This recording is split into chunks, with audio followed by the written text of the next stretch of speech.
Is this a Christmas vPub? Not really, not really. But it's the second last vPub of the year, and what I wanted to do with it was to celebrate the thing, honestly speaking, that's kept me sane over 2021. Again, exact same way it did in 2020, honestly, and that is this amazing, amazing community.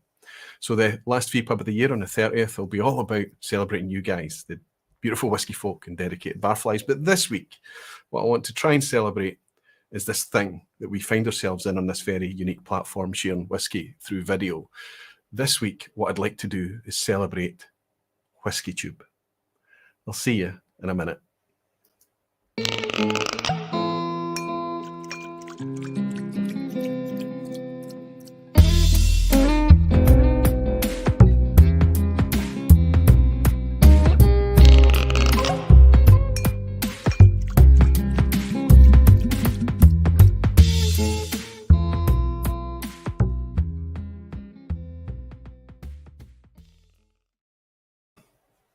Hello, whiskey folk. Hello, everybody. Welcome to vPub. Welcome to another Thursday night, the second last vPub of 2021, which is quite incredible to think about, isn't it?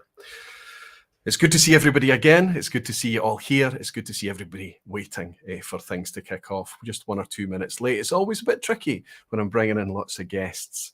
Last week, I couldn't have fit any more guests in if I'd tried. It was really rammed behind the scenes. I'd maxed out the available space in StreamYard to the point that people were dropping out and coming back in again. But it was good fun. And I have to say that last week was one of the funnest, for me personally, one of the funnest vPubs that we've ever had. I'd like to say a big thanks again to the participants, obviously the bottle chasers, Gregor, Scott and Sevi, but the people that stepped up from the industry, Michael Henry, Scott from Tomatin and Ian Forteeth from Glencadam. I keep reflecting on the fact that they did that, and I love it. It's wonderful to have that trust, and the trust as well from the amazing YouTube channels, Jim Ingram that stepped forward, Ben Clarkson and Andy down at Maltbox, and of course the wonderful and sunny Shayla for stepping alongside me to help co-host that. Last week was great fun. If you haven't watched that blind challenge, there's lots of twists, turns, and we I don't know if you would call it a crescendo at the end, but it does kind of have a nice, appropriate finish to it. I loved it. I thought it was great, great fun. Daniel Williams is saying 13 months. What an achievement. I want to thank all. Oh, yeah, he's been a barfly for 13 months, Daniel. Thank you so much, my friend. So tonight, yes, I'm going to dedicate a vPub to the thing that we all seem to enjoy so much and get so much from. And that is this idea that there are people out there that, much like writing or putting together a blog or sharing a social media feed or something, there are lots and lots of people out there that have created channels in order to share whiskey, whether they're sharing reviews or views and opinion, whether they're doing more educational content or live streams like this. There's just lots of spaces to go and gather and enjoy whiskey, get your whiskey geek on even at times.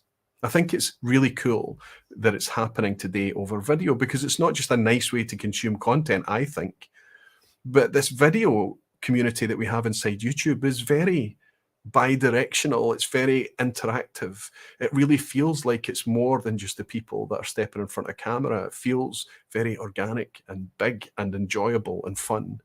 And the amount of friendships that I've been able to enjoy through having this space over the last 5 years has been unbelievable.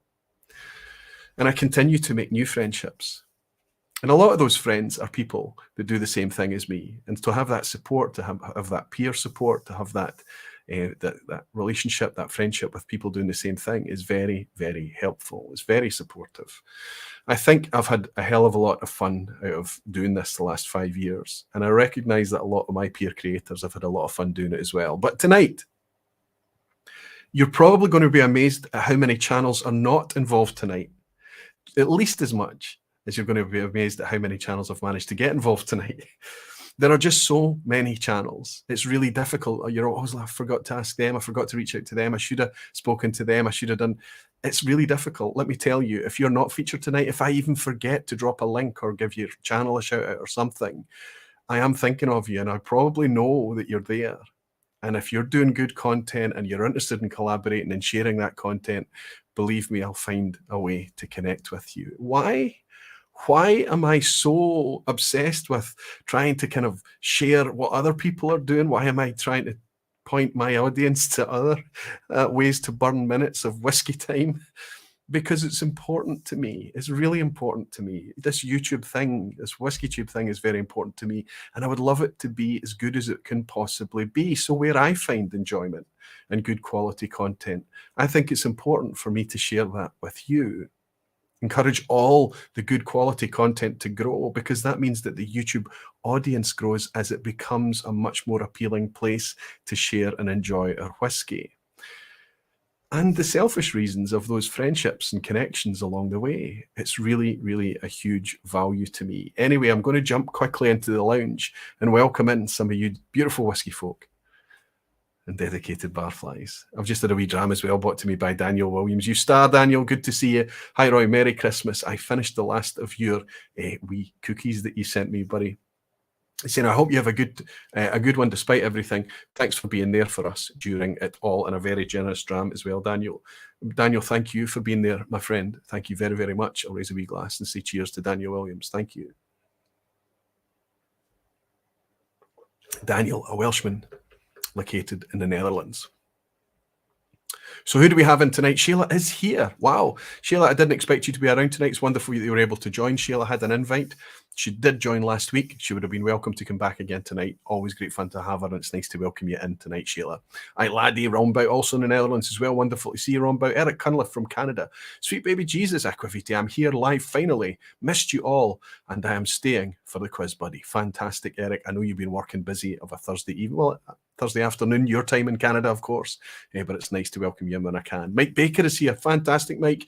He's saying, does it ever stop raining in Washington? Because that's where Sheila is located right now in the Northwest. Mike, it's always great to welcome you in, my friend. Good to have you live tonight. Greg's Whiskey Guide from Paris is in. Always great to have you, Greg. Era McFault, a friend from Belgium. Wonderful, Era. Thanks for helping me out with that wee favour this week. Daniel Vermaas over in Hungary. Nick Gascoigne, Chris Pollack, Luna Aaron in Germany, Pete Ed Frank, Andy C. Desiv Leland is in. Rob Calder. Rob, I wonder if that's a new name. If it is, welcome, my friend. Good to see you. Whiskey Games, Matt Bishop. Jimmy Legg is in the house. Wonderful, Jimmy Legg. Always special to see you, my friend. Hellswood is here. Good to see you, Helen. I hope you're sitting next to Andy, and I hope you're comfortable and have something nice in your glass. Ronald is here. Radix Dyskull is here as well. Radix, so good to see you. Che Francis, my friend Che from Ayrshire, is here. Superb. Mike Marozzi. Oh my goodness, Whiskey with Molly, Bennett jumped. I got your name. Yeah, we were just saying good evening, Roy. I got you back. Dogs have no uncles. Wonderful to see you in, my friend. That looks like a new name. Bridut. Oh my goodness. Jenischie. Oh my goodness. Hello, no whiskey for me today, on call all week ahead, so sober Christmas. Bridget, I know I'm making an absolute mess of your name, but it's still great to welcome you. Dave Cummins is also here. Fantastic. Mike Molasses, Max Kreitner. Oh my goodness. Rob Halford, good to see you in, Rob. So many of you. A big, generous Jimmy Legg dram lands as well by the kids. A dram from me. Merry Christmas to you and your whole family. Merry Christmas to you and Angela, Jimmy. Merry Christmas to you and all of yours, and I hope you've got wonderful things planned for the break. I've got a feeling I'm going to be seeing your smiling face in a few days' time, and I'm very much looking forward to it, Jimmy Legg. Thank you for your dram, my friend, and all your generous support this year. Cheers. Neil Laverty, thank you so much, Neil, for your wonderful card and thoughts and the lovely, lovely message inside it as well. I'm glad I caught your name this evening. Thank you. Thank you so much. Whiskey 101, that's Nick is in as well. Good to see you, Nick. And Lee J. Brown is saying, Merry Christmas, Roy. Good to welcome you in. Alistair McPhail as well. Evening, all evening, Roy. Compliments of the season. Alistair, I've sent you a wee email. I wonder if you managed to receive it okay. Okay, let's just go on with everything. I'm banging on, and I know that I've got a lot to get through tonight. Let's start with a channel who would have been happy to be here tonight, and I would have been very happy to have him. This is amazing to me because this channel started in 2021. It started out in January this year. And I'm going to just play a wee video clip, and you can tell me if you recognize this guy. I think a lot of you are not going to recognize him, and I think a lot of you should recognize him. It's somebody that's bringing a very, very analytical view to whiskey with what I think is a very good palate. He's bringing a different take on things. He's an expat Canadian living in Taiwan, and his content has been set up and pay attention from the start. Tell me if you recognize this channel. Hi guys, Jeff from Whiskey here, coming to you from snowy Canada. I just want to give a quick shout out to all the barflies out there. I hope you're making the most of your holiday season. It's a great time of year to pop some bottles with family and friends, and we're absolutely spoiled for choice in 2021. I'm working on a glass of Glenlivet 12 at the moment.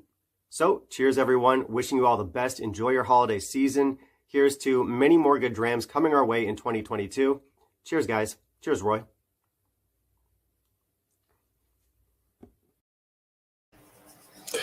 Now that is, of course, Jeff Whiskey, or G Whiskey actually, not Jeff Whiskey. There is a Jeff Whiskey out there. But G Whiskey, his name is Jeff as well, but Jeff with a G, not Jeff with a J, like Jeff Whiskey, who's another creator who's often in and is a regular barfly. But Jeff in Taiwan has been bringing amazing content during 2021. He's been grinding out fantastic, high-quality opinions and a completely different take and a very analytical approach to whiskey. I've dropped his link in the live chat here. You will see Jeff behind the bar at some point. It's very difficult in Taiwan because when I go live, it's the middle of the morning for him, of course, or very, very early in the morning, actually. But one day we will have Jeff behind the bar. He would have been here tonight, but because he's traveling back from Canada to Taiwan, there's a mandatory isolation period. So raise a wee glass and a thought for Jeff, who's locked up in a COVID hotel or something for some amount of days. He must be going a wee bit stir crazy. Hopefully he's got some drams to keep him company, and say, Slancha, thanks very much for the cool message to Jeff, and we look forward to having you behind the bar soon, my friends. Cheers to you.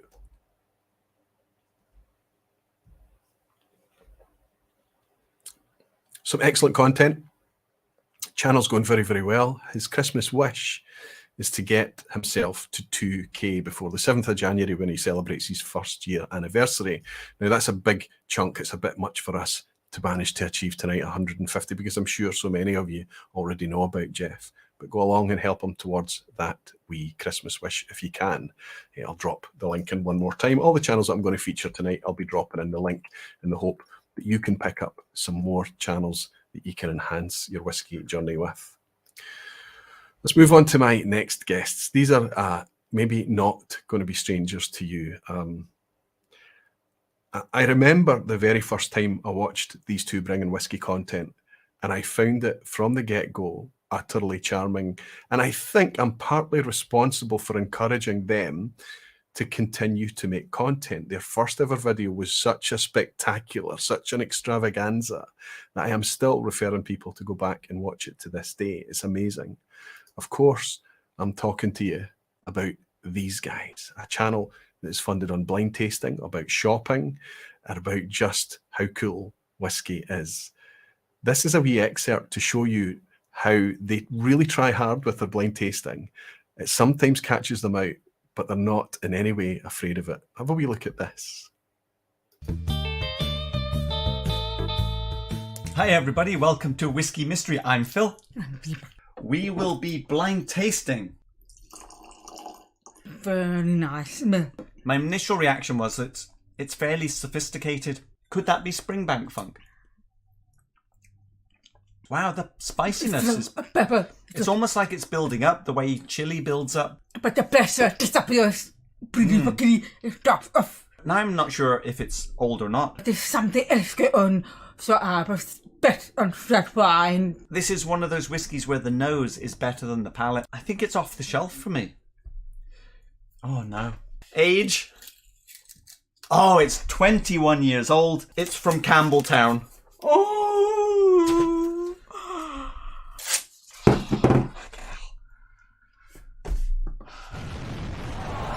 2019 edition. Let me try it again. A moment of silence.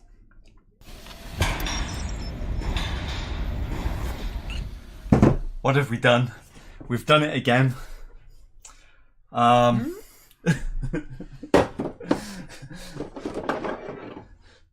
We've said that the Springbank 10 is better than the 21. No, that's not possible.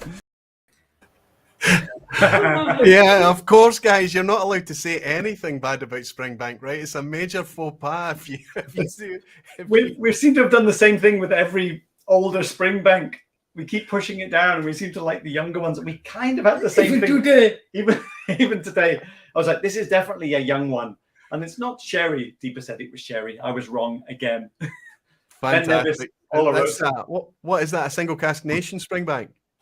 This one is a Ben Nevis. Oh, Ben Nevis. Yeah. Okay. I thought it was Edradour Sauterne, but it's a Ben Nevis 20. Fantastic. But listen, that's what, and it's one of the most amazing things, right? Because you started your channel on blind tasting, and it's still a very, very strong theme in the channel to this day, right? We're 3 years in, and we're making all the same mistakes we did in the first week, and that's why it's fantastic. And this little silver ball, just so you get a sense, every time I tear off the tape from the reveal, it gets stuck on the ball. So that's how far we're into this. I'm still making massive errors.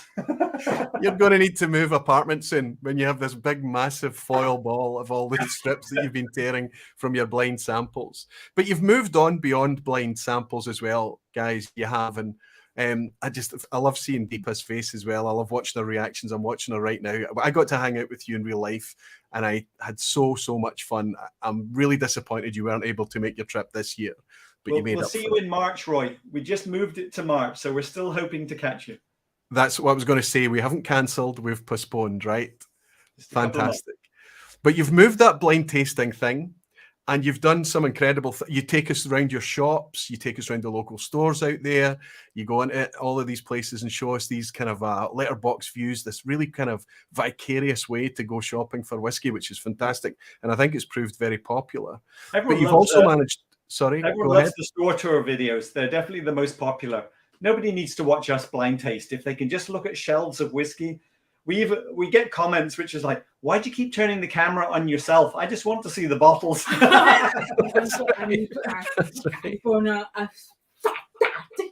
Yeah, California has fantastic range as well. Wow. So we're lucky, very lucky. So we're very lucky. People like. And what we pick up on it is that it's quite a mishmash. You know, there's often things that linger on shelves there for a long time, and all these independents and things that seem to curate these kind of bizarre kind of eclectic collections of whiskey. And that must make the hunting great fun. Yeah, now the dusty shelves are getting cleared out, often because we show a video and then the shop gets like 10 calls from all around the country the next day. Which is fine, you know. The Springbank bottles on shelves in California just annoy everyone in the UK, and I can totally understand why and sympathize, because everyone's like, you know, I can see the distillery from my house and I can't get any. They're all over in California. And it is frustrating, but we understand the reason why. You know, it's just the word hasn't got out there as much as it.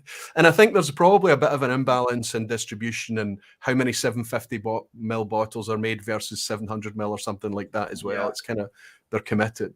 Now, however, I do notice, despite what's just happened with that Springbank 21, I do notice over your shoulder that the Springbank does creep up the shelves. You know, it's very well placed here. Look, there's the 9 local barley, which really represents all the local barleys. Longrow is obviously strongly up here as well. There's Springbank Burgundy there. We have the 18 and where's the 12 cask strength. So it does seem we are slightly more biased towards the Longrow. The smoky version seems to pull us in. So have you? So it's the Longrow that's made its way up towards the front there. It's the PT version. Yeah. Now, let me ask, that position number 1, is that the Brora? That is the Brora. Wow. Now, can we share? I've got a wee question or two to ask you, but let's share what you did with that Brora. Yeah. Tell us, how did you come to own a Brora, and what did you do to taste it for the first time? Because it's one of your videos, and I found it compelling viewing. Well, we were going over to Sacramento because I was running the marathon there, one of my other hobbies. It tends to be in opposition to drinking whiskey. But I thought, while we're over there, we're going to visit some whiskey shops. One, because I was actually picking up a Ben Nevis. I thought Total Wine sometimes have some different dusty bottles hanging out in different areas. And I'm looking, you know, I go to Total Wine's website, big box, giant warehouse type store over here. Yes. And I just list, you know, whiskey, highest first. And I thought, I'll work my way down and see if there's anything interesting. And I skipped past all the Macallans and Dalmores, and I'm like, oh, Brora 38 for 2,200. Well, 2,200 plus taxes, 2,400. So it's not exactly a bargain for a bottle of whiskey, is it? No, But no. I do check Scotch whiskey auctions and go, that's actually a good price for a Brora. And Roy said, I don't know, it was in my mind, you're a Brora, because you were just talking about it again like the week before. And I thought, between Patreons and people that are local and people that we share with, because we do share a lot of, small samples. Cheers. I thought, I bet we could share out this bottle enough to share the burden of the price and the opportunity to try a Brora. Now it's still $100 for a little, 1 ounce. Course. But I thought, let's just go and get it. And the bottle is now half empty because. So you've found a way with the local community to do bottle splits on not just Broras and things, but just generally any interesting bottles that you find, which is also really cute. Community being at the core as well. Yeah, we've shared out probably a third of everything that we've bought at this point. It's all gone back out. And also we've traded a lot, just a straight swap. A lot of these 200 ml samples are just an exchange, okay, we'll give you 200 ml of this and whatever, balance up the price, how which is exactly what it's all about, trying as much as you possibly can and learning as much as you can. It's interesting that you talk about being 3 years in and still making the same mistakes. But I've been watching you since the very beginning, right? Yeah. And I see you develop. I see the language around the whiskey. I see you can sometimes be very, very, if you get it wrong, if you guess the wrong whiskey, you still nail the profile most of the times. You tend to get the cask. Yeah, there's normally something. The main mistake I keep making is not listening to Deepa. We should all take a wee bit more time to listen to Deepa's comments. I have to say, every time you picked up I don't want to give away any spoilers because it would be wonderful if you picked a Brora and your blind challenge, right? I would love people to go and watch that video. But every time that you were nosing it, you were both struck and commenting and you would all be saying, "Oh, beautiful," or something. Yeah. It would be a comment, and then you would put it down and quickly move on to something else. And when I was watching, I was going, "No, spend more time in that glass." But of course, you make a good point. That is a ridiculous amount of money for a bottle of whiskey. You're not paying for the whiskey anymore. You're paying for the ability to taste history, and unfortunately, it can be ridiculously expensive, right? I would say that's a valid $500 bottle, and 2,000 is the history lesson. Yeah, absolutely. It's something along those lines. But I was interested to go back and look at the video ourselves as a spectator. And me and Deepa were both watching it, and every time we hit the Brora, there was a reaction which was at a deeper level than many of the other ones. Yes, and I was watching the live chat as well, and they were getting excited about it too, right? I mean, it's pretty funny. Pretty great fun. So listen, I'm going to take some responsibility because when we spoke way back at the start, and you had just started your journey, in fact, I think you were on a very early vPub, weren't you, back in 2017 or something? Yeah. I sent you the video. You invited us graciously on the vPub as beginners. Do you remember being on the first vPub with Roy right after the 24 bottle? Yes. And we were so excited about, sort of being involved, and you asked us, are you going to make more videos? I was like, guess I should. And now we're at 500 and something. I don't know. Are you? I don't need to hear the answer to this, but I'm going to ask it anyway. Are you still having fun? Oh yes. Oh yeah. Fantastic. I have a spreadsheet because we want to keep track of what we're drinking, and it's always like, we've just got enough drinking health budget for doing the live stream blinds.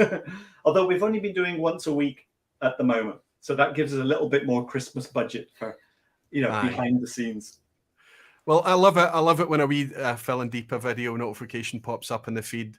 I love seeing the enthusiasm. I love seeing just what you're able to. It just goes to show that, you know, when you started out in 2017, all the formats that looked like had been covered, and then you guys bring out completely fresh formats that's not really been done before. So it just goes to show.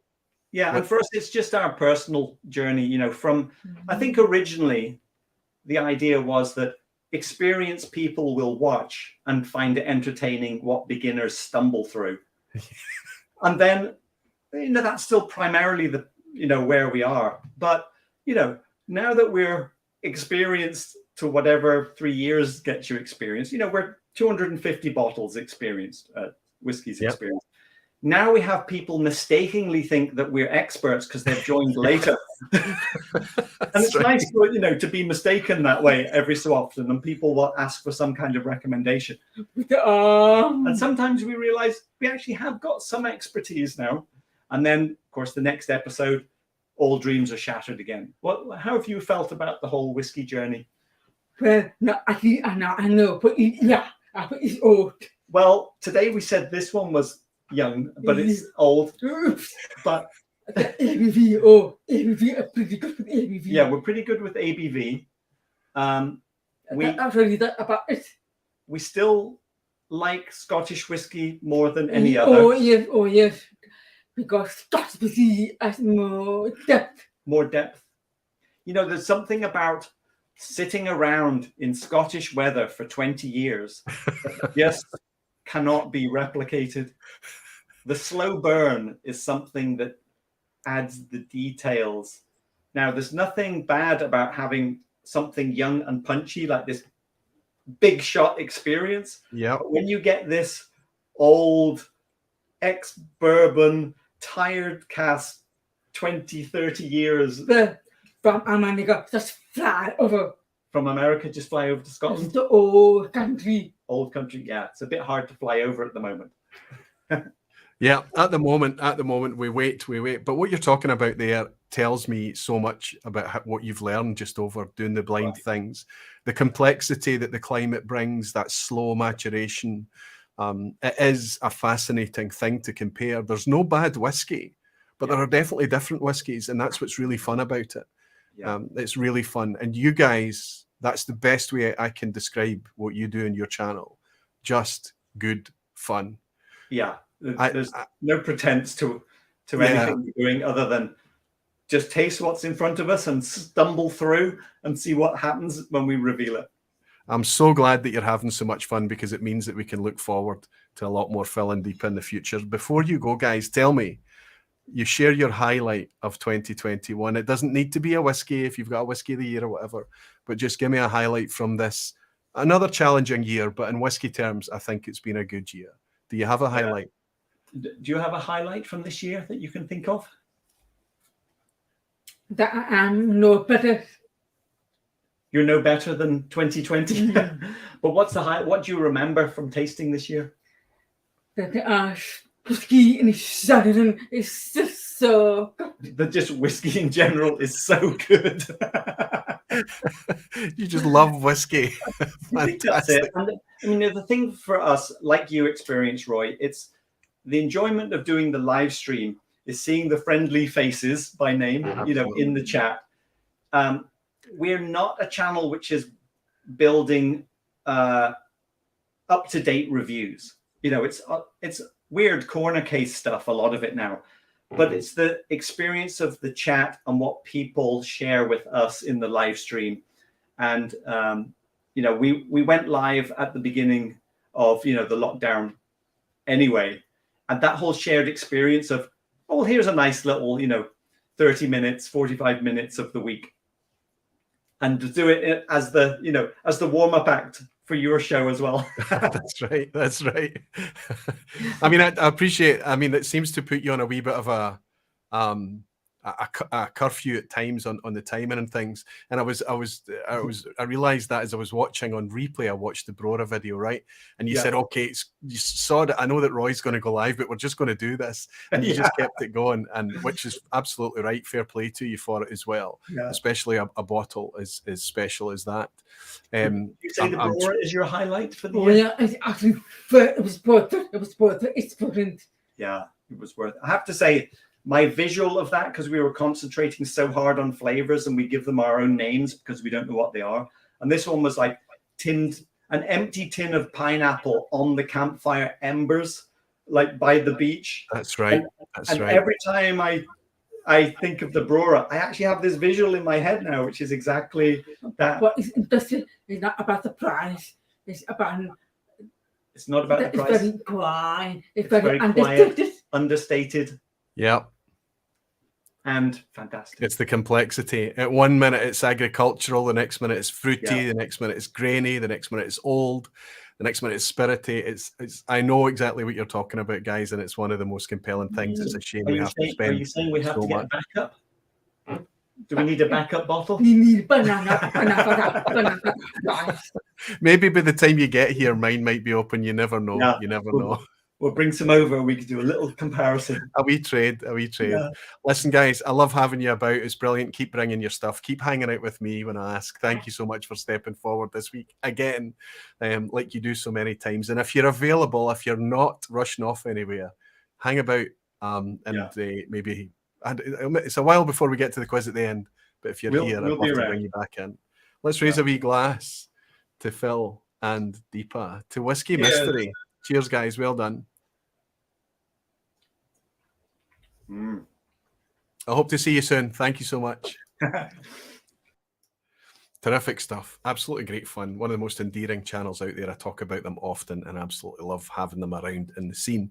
There's quite a few super chats come in and I can't scroll up far enough to catch them all. There's a €4.99 just about to disappear, €4.99 from somebody that I've missed the comment altogether. It looks like I'm going to miss Peter Kelly's as well if I don't catch it. Peter, I hope I can still get yours.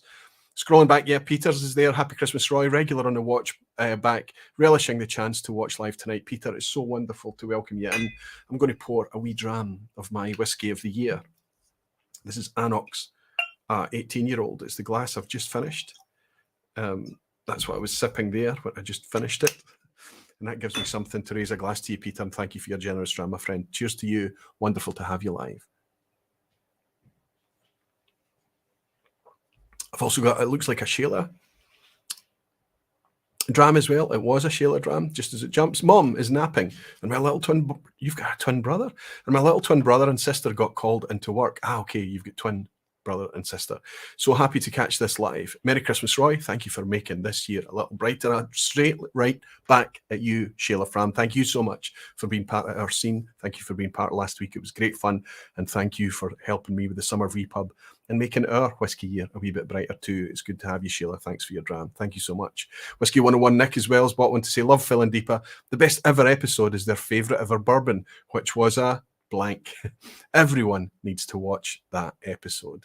This is the great thing, is that nobody intends, nobody is really setting out to make something that's really going to be loved and shared and things. But it incidentally happens. Often it can happen on a live stream, or it can happen because of an epiphany over a glass of whiskey. And because it's on video, all those little reactions that you get, and you get to literally see the thing happening in real time, it can be great fun. Michaeli Martin is here. Cheers, Roy, and happy Christmas. We don't get to see many of these live, but watch the replays. Just got a 15-year Glenmorangie. It's one of our favourites this year. Michaeli, thank you so much. I'm saying Michaeli, it could be Michelle. I apologise. I think you clarified that before as well. Regardless, I'm going to say thank you very much for your generous dram, and I hope you enjoy that wee 15-year-old Glenmorangie. Slancheva. Good stuff. Connor Smith is here saying late in tonight. Long day. I hope I haven't missed too much. Connor, you haven't missed too much. The only thing that you're missing is a couple of t-shirts from me, my friend. I'll get it out to you just as soon as I possibly can. Thanks you for your order. I think it came through earlier today. Good stuff. I'm going to jump on to my next, and this is the last wee video segment I've got to share with you.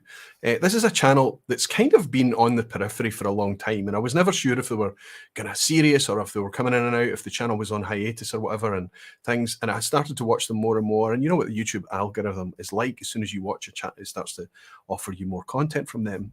And I went in and checked the channel, and I realized just how deep the content was on this channel. I couldn't believe it. They've been around doing their stuff for a long, long time. In fact, January 2015. So next month, they'll have been doing this for 7 years. It's a channel from New Zealand.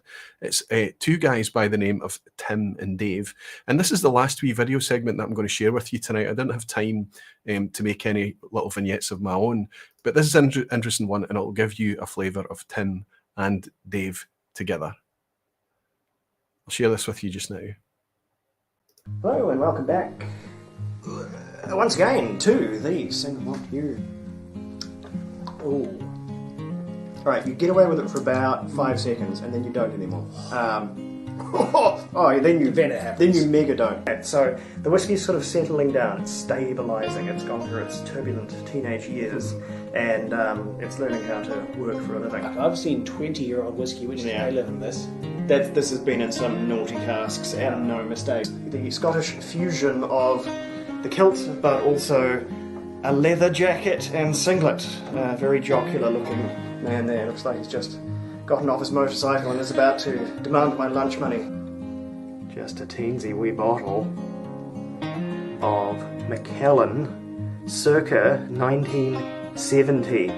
I don't want to exaggerate or indulge in hyperbole, but I think adding that little water has turned this into basically a magical elixir. Yeah, let's see. I think it'll be okay.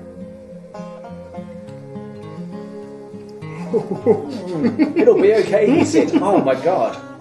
This is a beautiful disaster, though. I want to know how this happened. So let me dispense with the Christmas cheer and bring on the Christmas beer. Oh, Double Vision. Hazy IPA. What? Beetlejuice Hazy IPA from Double Vision. But what is where? Call the cops. Call the cops, Dave. Is a beer lies. You're closest to the phone. It's just perfectly poised whiskey and a good example of Aaron's style. Yeah. What a distillery. I mean, they're all good. There's no bad distilleries. I don't know who made Drumgewish. Look, I'll have to look them up. They might be a bad distillery. That's a little bit familiar. Also, we should say the goodness Mingus, if you knock that camera over, come on.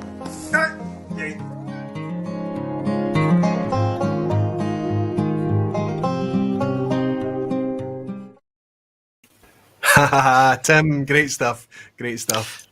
Roy, hello. Thank you very much for playing that. I think watching this now, the music was a bit much, but never mind. It's happened now. No, it's absolutely fine. It's funny because Sugar Kitty's come in and said, "You mean there are humans on that cat channel?" No, occasionally. And, Mike Molasses is saying, "Love their channel. It has cats and whiskey." So I think, is the cat Magnus or is it Magnus? Mingus, actually. Probably not a good name. Are you spelling it with a Z? Mingus. Okay, like Mingus, the okay. jazz musician and inventor of the cat toilet. Fantastic. Mingus. Superb. And I know that Mingus, I don't know if it's a he or a she. Oh, it's a he. It's a he. He makes an appearance fairly regularly. He does. Actually, I've shut him out of the room, but he might get on later if I let him in. Your little vignette for the Oswas this year even featured Mingus. I did. Reversing his backside into your face, as cats so often do, right? Tim, it's fantastic to welcome you here. Can I say to you good morning? I know, obviously, people can tell by your accent that you're from down in New Zealand, so it puts you a square 12 hours ahead of us. So thank you for being a hero and stepping forward in the morning behind the bar. Oh, no, not a problem. It gives me never has there been a better time to drink Scotch in the morning than here's to that. Than this most profound of excuses here. Thank you very much for having me. First, I should excuse Dave, it's the day before Christmas here, since we're a day ahead, and he's already been subsumed by family commitments, but he says hello, and he'll probably be here next time we make it out on the live stream. This is the first time I have ever live streamed. I've never felt more exposed sitting in a room by myself, but so far, so good. You get used to it, buddy. You get used to it. It's no problem at all. Oh, see, I've already forgotten my prop. Greetings from from There we New are. Zealand, and we actually have a Kiwi, don't we? We do. The Kiwi bird. Jim Beam made these. I don't know why, but anyway. Fantastic. Listen, buddy, I did say that you've kind of been on the periphery a wee bit. We touched upon it briefly when we spoke beforehand. Just the idea that, so many channels are quite happy just kind of doing their own thing and not really kind of reaching out or whatever. But recently, I think you've been intrigued by the idea that there's a much bigger, richer community out there. And when I reached out to you, you were only too keen to get involved and get connected. But I was shocked, Tim. You've been doing it for coming on. Are you not shocked? 7 years. Oh, every time. Don't watch the early videos, for goodness sake.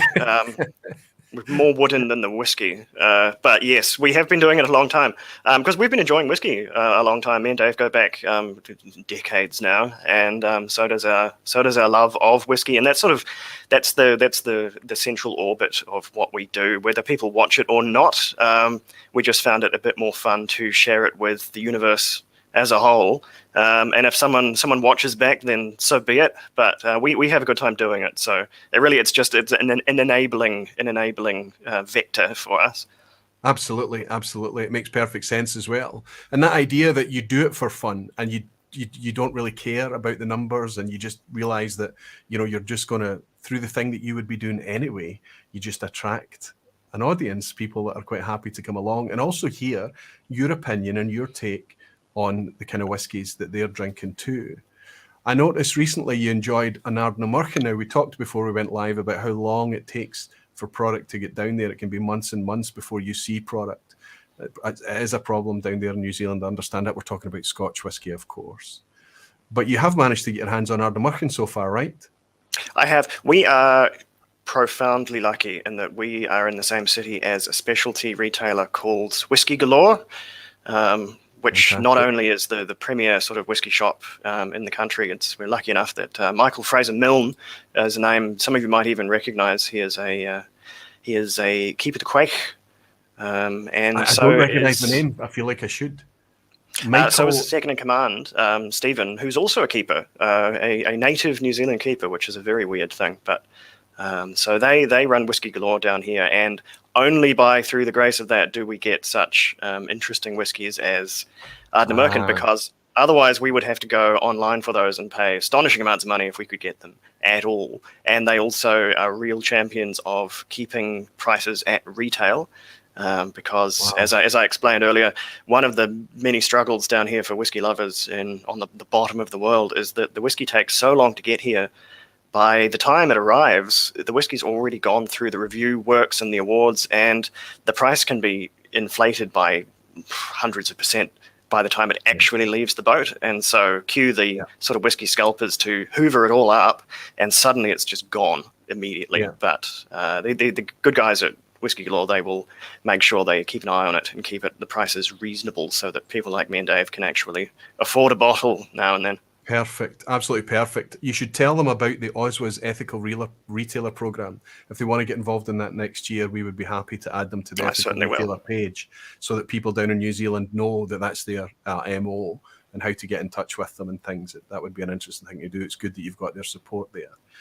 So tell me, we had a brief chat beforehand, and I was curious as to, I mean, you guys, if you forgive me for saying this, you're promiscuous.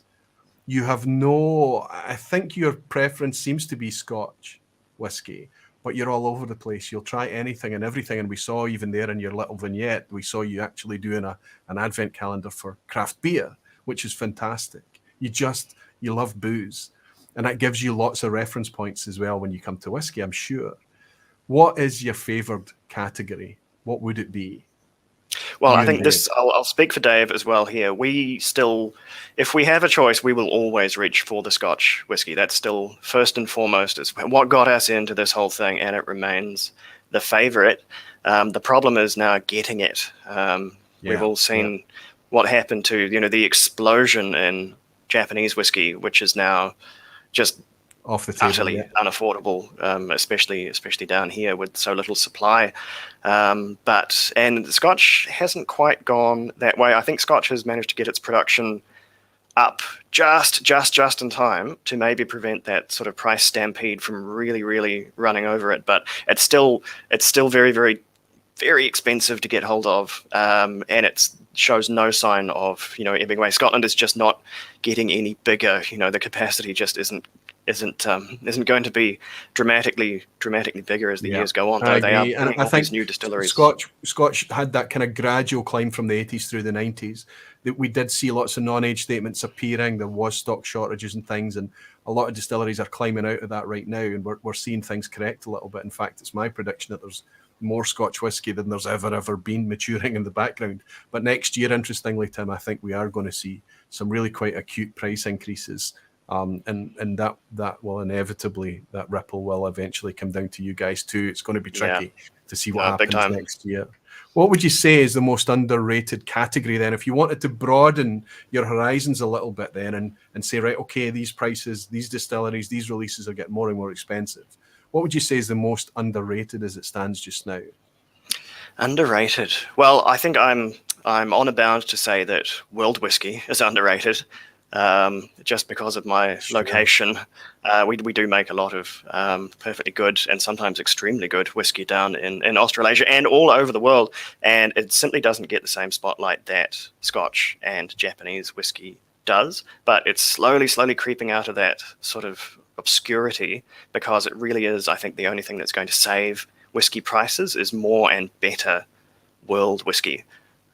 Be it malt whiskey or other styles. I think that's purely from a point of necessity. We need world whiskey in a way that we haven't ever in the past, because as good as Scotch is and as good as how much we love it, it just cannot keep up with a thirsty world that just wants more and more of it.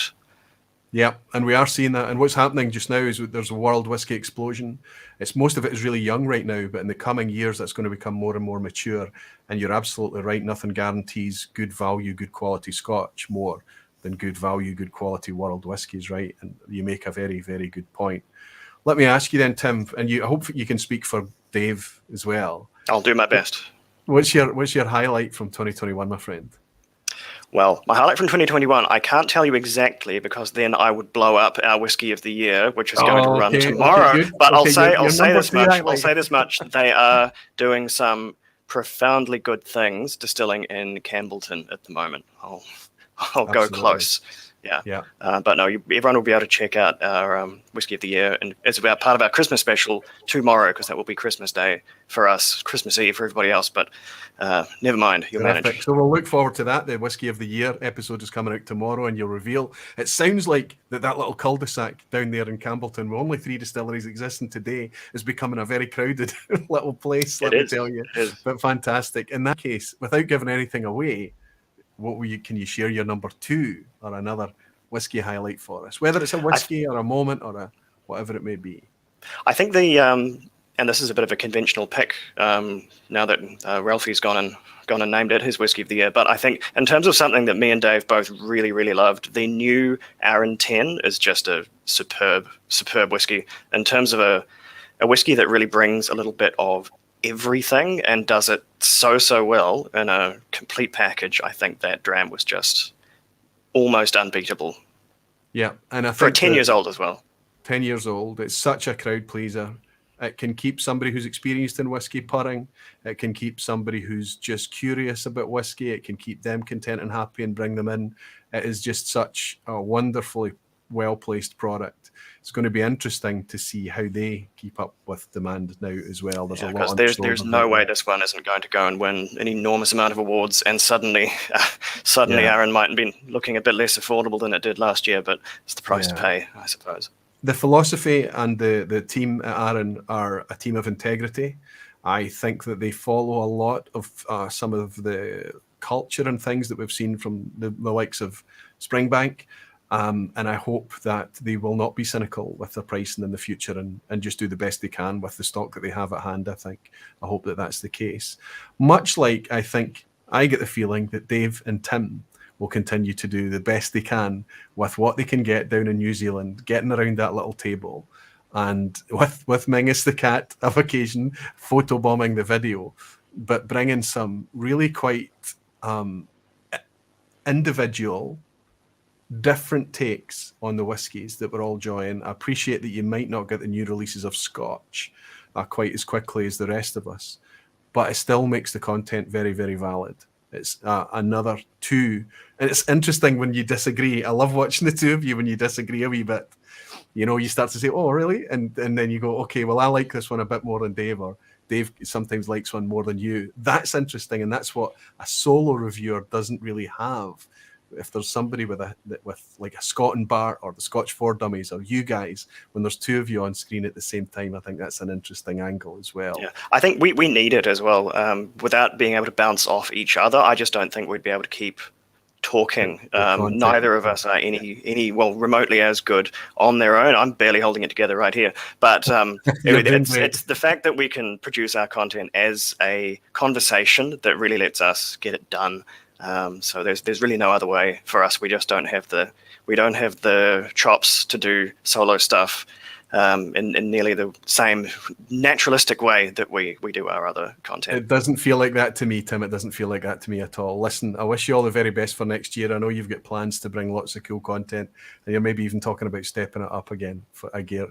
We promise to make a bit more visible, a bit more communicative, and play the game a wee bit better with the community at large, because you guys are great. We shouldn't hide in our wee Southern Hemisphere bunker for another year. I'm very glad I reached out. I don't remember who reached out first, whether it was you or me, but it doesn't matter how that came about. I think it was one of our users dobbed us in. Yes. One of our viewers just fully sent our contact details to you. So I guess it was just an inevitability. It was to nominate a channel in the Oswas. And obviously when you guys were nominated, of course, I was familiar with you already, and I said, absolutely. And that's what got us in touch. And I'm very grateful to that user for dobbing you in. Absolutely fantastic. Can we raise a wee glass to 2022 and the Single Malt Review? Just before, I'm going to drop in the link one more time to Tim and Dave's channel. It's called the Single Malt Review, coming to you from New Zealand, but at any time you like it on YouTube. And I'll raise this glass to you both. To Dave, until I get a chance to raise a glass to him in person, and to you, Tim, thanks for 7 years of content. Thank you very much, Roy. Library. Stay on brand. Coming to you from Sydney. Here's it awfully blown up by the camera. Archie Rose from Sydney, Australia. A sneak peek of again? There we are. Archie Rose, fantastic. Archie Rose. Whiskey. And this is, you guys better get your wowzer trousers on for this one. This is one of the weirdest malts I have ever tasted, but it'll be that and a whole lot of other Australians coming up in the new year, because we are reaching out to what's now a huge distilling scene over there, across the ditch, as they say, and we'll have all that and more for you guys. Thank you so much. I look forward to that. Tim, Dave, Single Malt Review, Slant you boys, well done. Thanks for stepping behind the bar. Cheers. No problem. We'll stick around. Yes, you're welcome to stay until the end, and if you're still around, I'll bring you back in for the quiz, my friend. Thanks, Tim. Thanks very much, and well done. Well done, buddy. Cheers. Good stuff. I sense that we might be running a wee bit behind time. That's strange for the vPub, isn't it? I'm going to jump straight into the next channel that I want to bring on and just get him to reflect with me a wee bit on 2021. This man is a wee bit of a sweetheart, one of these endearing channels that everybody seems to connect with and enjoy very, very much. Although I had a wee look at his subscriber count recently and I was very shocked. I think this channel is also one of these ones that tends to hide his light under a bushel. Let's reach out to the Whiskey Santa, our man from across the Irish Sea, our man in Northern Ireland, and that is Jim, the Whiskey Novice. Jim, how are you? Merry Christmas, sir. Somebody had to do it. Absolutely, absolutely. Wonderfully festive as well, buddy. Wonderfully festive. Now, listen, this is me that does this, okay? I just like having you about, buddy. I just like having you on the vPub. I like hanging out with you. And it's weird because I've never actually managed to raise a glass with you. I've always been on holiday or away somewhere else when you've been traveling, and I've never managed to get over to Irish soil to do that. But it feels like, I don't know, it feels like Jim's my pal already. Is that too forward? No, I totally agree. And I mean, I'm hoping... And every time I reach out to you, because you're a regular behind the bar now, it's almost like your staff, I should be paying you, right? You're happy to step forward. And that's kind of what I love about this whole thing. What do you think about that? Do you think that we should be competing for viewing minutes, Jim? No, not at all. I mean, at the end of the day, there's plenty of room for all of us here, is there not? And I think so. It's I don't get me wrong, I do regret stepping up sometimes. Last week, for an example. The blind challenge you're talking about. But Aye. the blind challenge that the YouTube channels ended up winning last week, I know. that you Thanks were to part Ben. of. And it was down to a chap that we might see a wee bit later on, of course. But I don't think you ever actually regret it. Certainly, No. I never regret having you on. No, I weirdly I go into every live stream, even this, and I'm nervous whenever I go in, and especially Me it wasn't too. helped. It wasn't helped tonight with the guests you've had already, who are incredibly knowledgeable, and then you just get me in to repeat myself. But these, I get nervous before my own. I get nervous before I come on to other people's live streams, but then Yeah. I settle in very quickly, and I generally walk away sort of jangling, wondering what just happened. And then, but what I don't do, I very rarely go back and watch them. Yes. I just leave them. They're done. There's nothing you can do about it. They're done, and it's just I let them. And probably some's telling me that I should be watching what I did on Monday night, but I'm not going to. Oh, you did. You had a celebration on Monday night. I know that. And I think it went on for a wee bit longer, as they can often do. But I know exactly what you're saying. You come off with a sense of elation and you think, well, next time I'm not going to be so nervous. And then the next time you're hovering over that go live button and you're nervous again. It's inevitable. Jimmy Legg is saying that's some nice Nova Scotia countryside flannel Jim is wearing. Oh, yes. Absolutely. He's got his lumberjack shirt on. Ralfy would be jealous of such a pattern, no doubt. Multi-Mission is saying, careful with this one, Roy. Things tend to get rowdy when this one goes live. And Ben Demon Hunter is saying, ho, ho, ho, Merry Christmas, Jim, Whiskey Novice, Roy, and everyone. Ben, thank you so much. Merry Christmas to all of you as well. I'm on the water tonight. We dram, but water instead of anything Water else. is always your friend. You always need plenty of water on the side. Sometimes for dunking a wee scoosh into the glass, and sometimes mostly for just keeping yourself hydrated. Jim, you've had another busy 2021 whiskey-wise. The channel is going quite well. I think you deserve, my friend, you deserve more subscribers. There's nobody else that feels quite like pulling up an armchair like watching Jim Ingram. It's the slow cadence of the delivery. It's the reflectiveness. It's the matter-of-factness of it. It's the idea that I think when I'm watching a Whiskey Novice video, what I'm always waiting on, not the review, not the score. What's he going to pull up? I try and predict what he's going to pull up. If you like this, you might like this type scenario, because you do that. I think you deserve more subscribers, buddy. But let me ask you, regardless of where you're at, I think you're at what, 1.8 or something, 1.9 or 1.1 something. Oh, you're only just over 1,000. Yeah, Like I say, you deserve more. And I think that regardless of what that number is, you're still having fun. Oh, it doesn't matter to me. I always said that all along, that I would do it anyway, and I think it was actually Anthony from New Dram Drinker who said to me one time, he says, yes, I agree totally, but isn't it nice to know that people are along for the ride as well? And I agree with them. And but I don't want it to rule I don't want to end up getting up every morning to see how many I've got that morning and see where it's going. And not, at the end of the day, it's just something. If people are coming along for the ride and enjoying what I'm doing, I'm happy. Don't get me wrong. I'm delighted with that, but I'll do it anyway. Absolutely. With that in mind then, and especially when you talked about Anthony and Nicky from New Dram Drinker as well, the question I've got down here for you, Jim, at Whiskey Novice is, what would your advice be to somebody starting a WhiskyTube channel in 2022, bearing in mind that Whiskey Novice only started in 2019? It's difficult for me to realise how new it feels like you've always been part of this thing, Jim. So it's difficult for me to remind myself that you're only a couple of years old.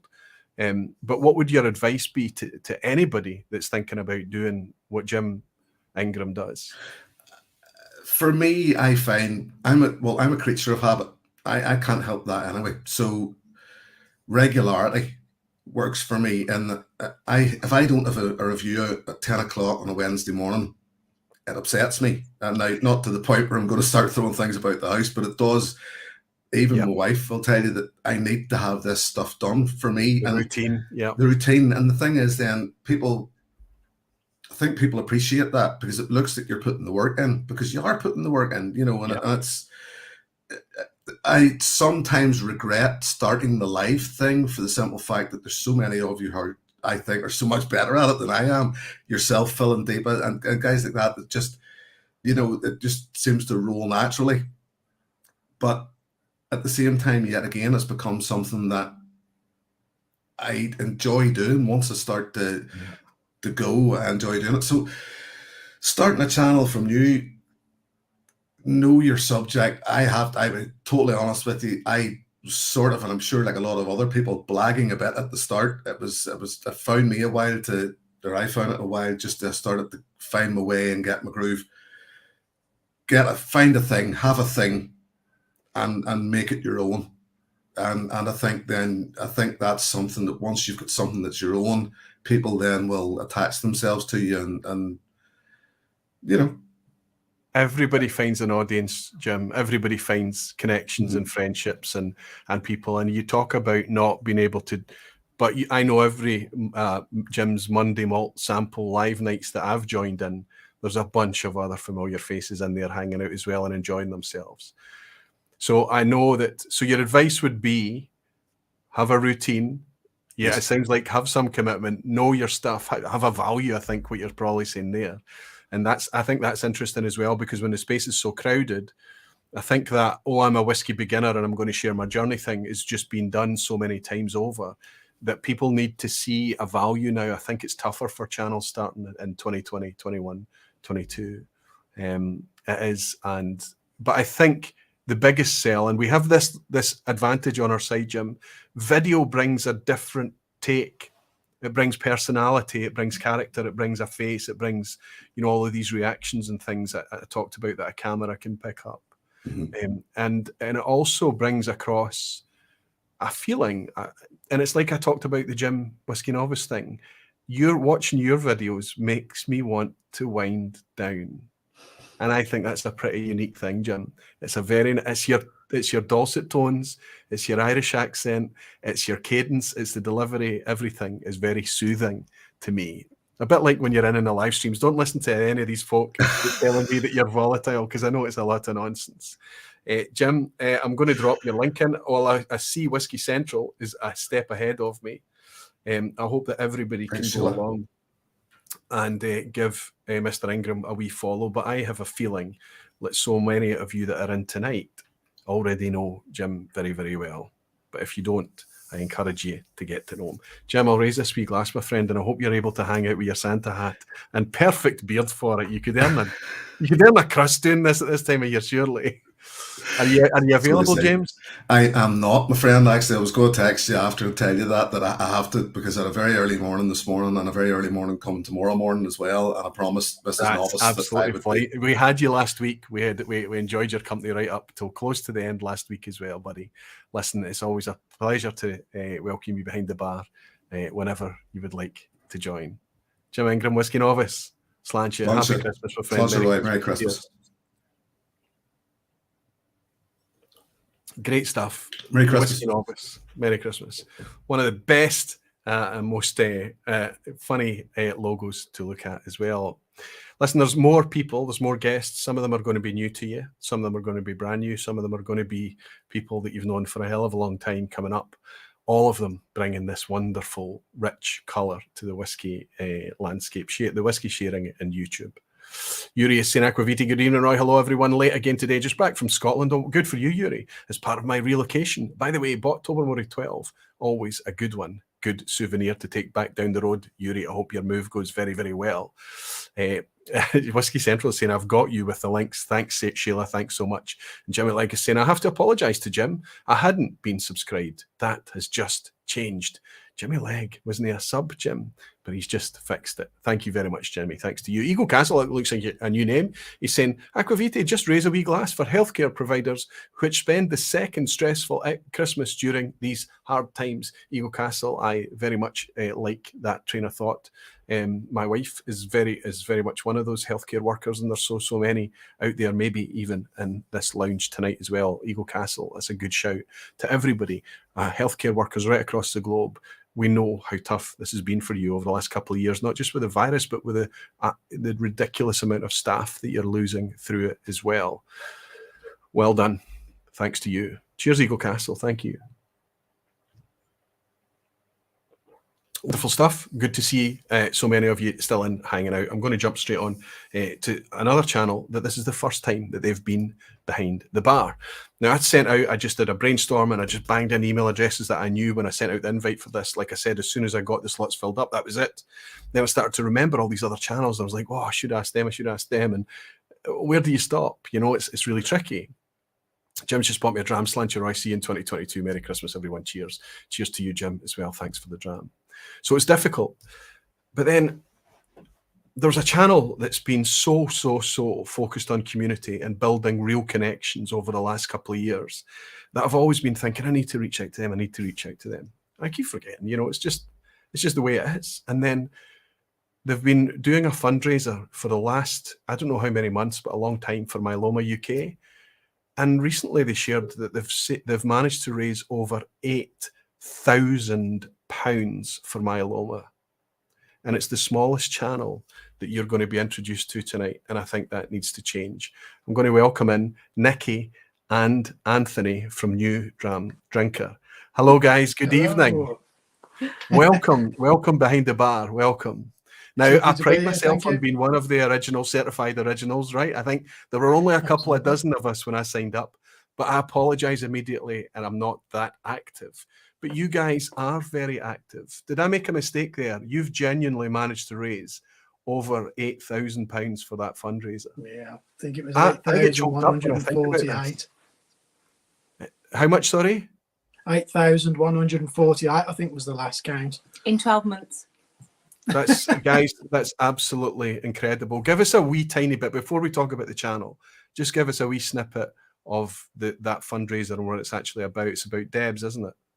Yeah, we got one of our certified originals members, which is our members club, and she's actually a certified original now herself. And we found out a story, just as you do, talking, making friends and things like that, and just touched us really that we kind of wanted to do something to. You know, we know what this community is like, don't we? That it's giving and we're all friends, and we just thought, what better way to kind of bring it all together? And we planned to do £1,000 in 12 months. Let's put it that way. That was the goal. Yeah. So it's just ridiculous, really. Just kind of gambled and gambled. I mean, it's a testament to the amazing depth and the generosity of our community.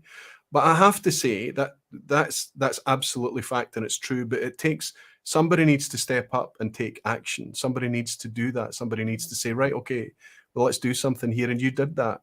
I know you reached out to me. I know you reached out to other channels as well. I hope that everybody was just as happy to help.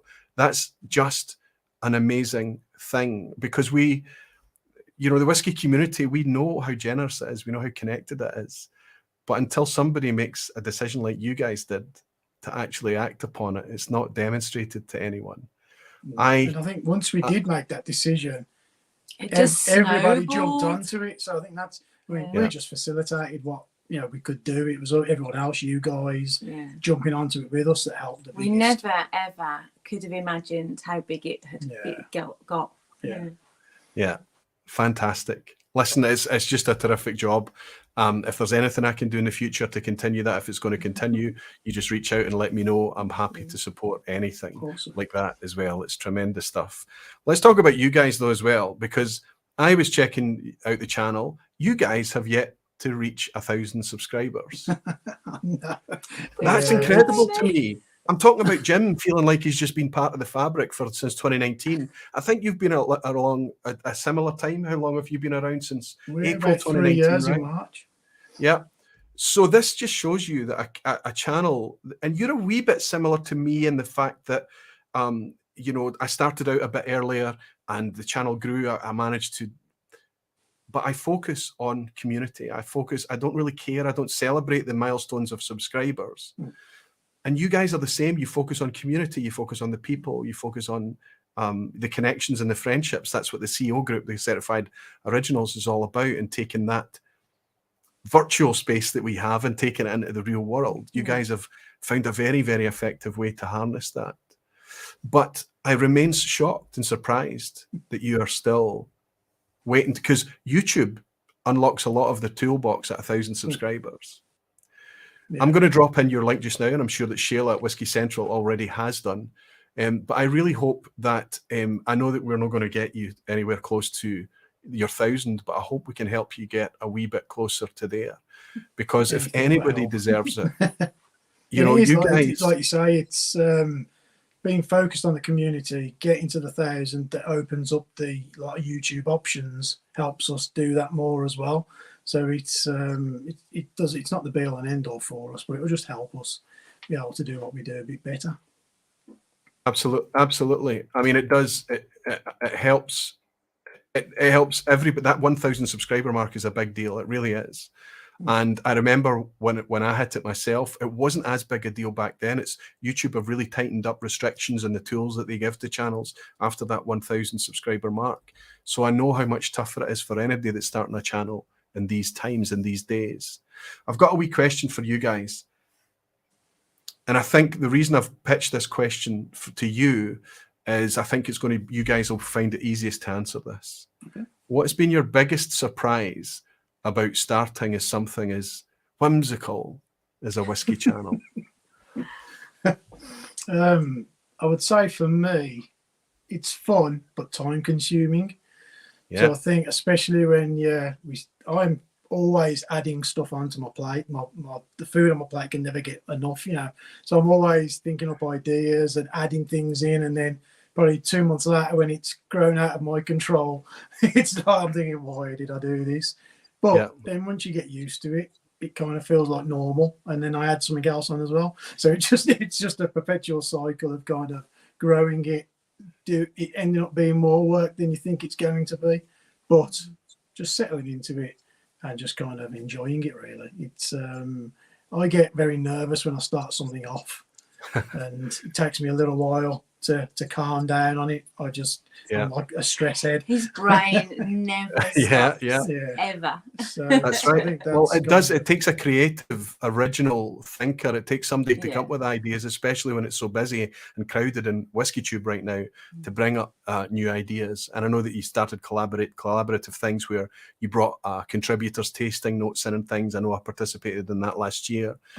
So I know that you're always thinking. What about you, Nicky? What's your biggest surprise about? Because I know that you enjoy it, and I get the feeling that, if I'm right, Anthony was the guy who discovered and got into whiskey first, and he's basically bullied you into loving it too. Is that right?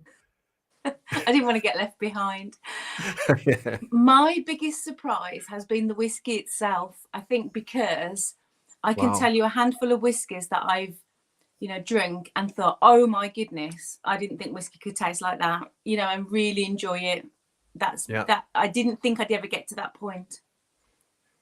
It is amazing. By the way, I relate to that completely. If I go back to the start of my whiskey journey, I remember saying those very words. This isn't whiskey. I didn't know that whiskey could taste like this. It's incredible. So that's amazing. So were you evangelized by Anthony then? Yes. Did he bring you into it? She won't admit to that, Roy. Yeah. She won't admit to that. I didn't drink whiskey 3 years ago. Like, I literally didn't. Let me get this tiny nugget of a promise out of you, Nicky, right? It's the next time that you have an epiphany over a glass of whiskey and you say, oh my goodness, this is amazing. Turn to him and say, Anthony, thank you. Because all my friends, none of them thank me. Literally, I've changed their lives. They're happier. No, it's fantastic. But listen, guys, honestly, when that post came up and I saw how much you had raised, I nearly choked. It was so emotional to see, and I was so chuffed for you. I know how long ago those first communications came out about that whole thing. I know how long you've been doing it. I know the amount of auctions and everything that you've put on. And I've only helped a tiny wee bit. I didn't appreciate how much effort you were putting in there. But what a job you've done. It's absolutely incredible. What a job you've done with the channel too. It's not just us. It's everyone who's watching tonight. And, it's so much more than just us.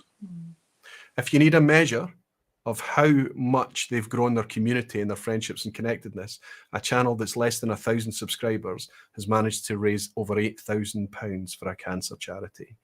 Nicky, Anthony, that's absolutely incredible. If you guys feel like hanging out towards the end of the vPub tonight, I would welcome you to do so. Of course, I'm just going to bring you in to bully you with a quiz, but if you're willing, I would be very welcome. You'd be very welcome, my friends. This is nice Thank to you for have having welcomed us. you behind the bar tonight. I hope it's not Thank the you. last Merry time. Christmas to everyone Merry watching Christmas. and yourself. We hope you have a great time.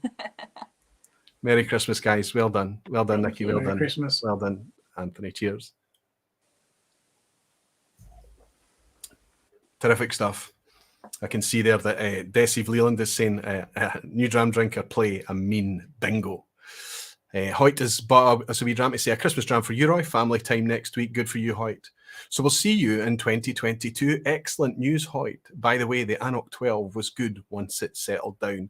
I think that's going to switch and change on you in time. Let me know if you get that lovely clove and mineral thing that I get in Anok. It's most prevalent, I think, on the 12, actually. Multi-Mission saying the fact that I and quite a few here tonight got through that past 20 months was also because of these two, talking about Anthony and Nicky. Aquaviti, what they've created with the CO community is a wonderful thing. Amen, ameno. Dorpass Whiskey saying, Merry Christmas, everyone at work with lots of much needed snow coming down here. Cheers, Aquaviti. So that's part of Tim's job. When the snow falls, he's at the coalface. It's really tricky for him. Tim, it's nice to have you dropping in, even if it's briefly, my friend. Nick Gascoigne is saying, the effort Nicky and Ant have put in for the COs and the collection has been amazing. Thanks, guys. And Daniel Williams is saying, thank you. You've cost me a fortune. So, sorry, Daniel. Apologies, my friend, but thank you so much for your generosity. Okay, we keep the train going. There's so many WhiskyTube channels out there that I am not even going to be able to scratch the surface tonight, but I'm going to do my very, very best. And I'm going to reach out just for 5 minutes with this guy because I want to bask in a wee bit of his reflected glory from when he was on in the Blind Challenge last week. I'm, of course, reaching out to a channel that was in hiatus for a while, but he's come back. He's stronger than ever. And, of course, I'm talking about Whiskey Geek. It's Ben from down south. My friend, thank you for being patient waiting in the background. How are you doing? I'm good, thank you. Thank you very much for having me again. And Merry Christmas to all the barflies. Right, I'm going to look at you. Look at the camera, Ben, for me. Look at the camera. Did you watch back your moment, and I don't want to spoil it for anybody that's not seen it, from last week's vPub? Did you watch it back again? Nope. You've not watched it back? No. I have watched it back. I have watched it back, and I didn't react enough. It was a fantastic moment. I have to say that it's one of my last week for all sorts of reasons, included the thing I'm talking about with you, was one of my favorite vPubs of the year. It was just great fun. It was just like, it really did feel like hanging out in a room with people and just enjoying whiskey. It was great fun. You have impressed a lot of people, my friend. You impressed a lot of people. You've got a lot to live up to now, Whiskey Geek. Yeah, it's a little daunting. Can I say though, I spotted this in you way back before your hiatus. The reason I was connecting with you is because I knew that you had a canny way to describe. I'll be honest, I'll confess to you, one of my guilty pleasures, it's not even a guilty pleasure, it's just a pleasure, is pouring a whiskey and watching WhiskyTube, watching Ben, watching Ralfy, watching Foodquig, watching any of the multitude of channels out there that's reviewed the whiskey and nosing and sipping along. Do you ever do it? Yeah, I call it auditing, checking that the people know what they're talking about. Well, that's interesting in itself. I hope that I'm never audited by Ben Clarkson, Whiskey Geek, because he was here live with me in this very room for the fundraiser we did from the vPub, and he was able to win that night as well. You know your way about a glass, but don't let it get to your head, because whiskey will take your trousers down, as you probably well know, right? Every time we meet face to face, you always bring up the Dunning-Kruger effect, just to make sure that I stay grounded. Well, that's a different thing as well, that Dunning-Kruger thing, right? And people say to me, oh, Roy, you know so much about whiskey. And I'm always shocked. I'm always like, I know nothing about whiskey, because you're always in company with people who know infinitely more than you do. And you always feel, oh my goodness, I've still got so much to learn. Anybody that's interested in what Ben's talking about, Dunning-Kruger, it's a fascinating phenomenon, it really is. But I find it applies to whiskey and everything in life generally. Absolutely. And this coming back to WhiskyTube after being off for a while and trying to catch up, it really has emphasized to me how I'm never going to be on the ball. There's always going to be a distillery that's fallen by the wayside, or expressions that I'm going to be out of date with, and so there's so much to explore, and it's constant. And I'm fixated almost entirely on Scotch, and I can't keep up with just Scotch. Never mind world whiskies, never mind what all of these other countries are putting out and other regions are doing. So it's do you not think? I mean, for any single channel, even for a channel like the Scotch for Dummies, who's got 4 guys on the squad, right? Even for those guys, it's going to be impossible to cover all distilleries. It's going to be extra impossible to cover all releases, and that's just in the Scotch landscape. If you go into world whiskies and bourbon and beyond, we have to do it as a community. We have to do it as a community of creators, right? Yeah, and you get a better picture if you take the collective opinion. You get a better picture of what reality actually is, because what I love isn't going to be the same as any other reviewer necessarily.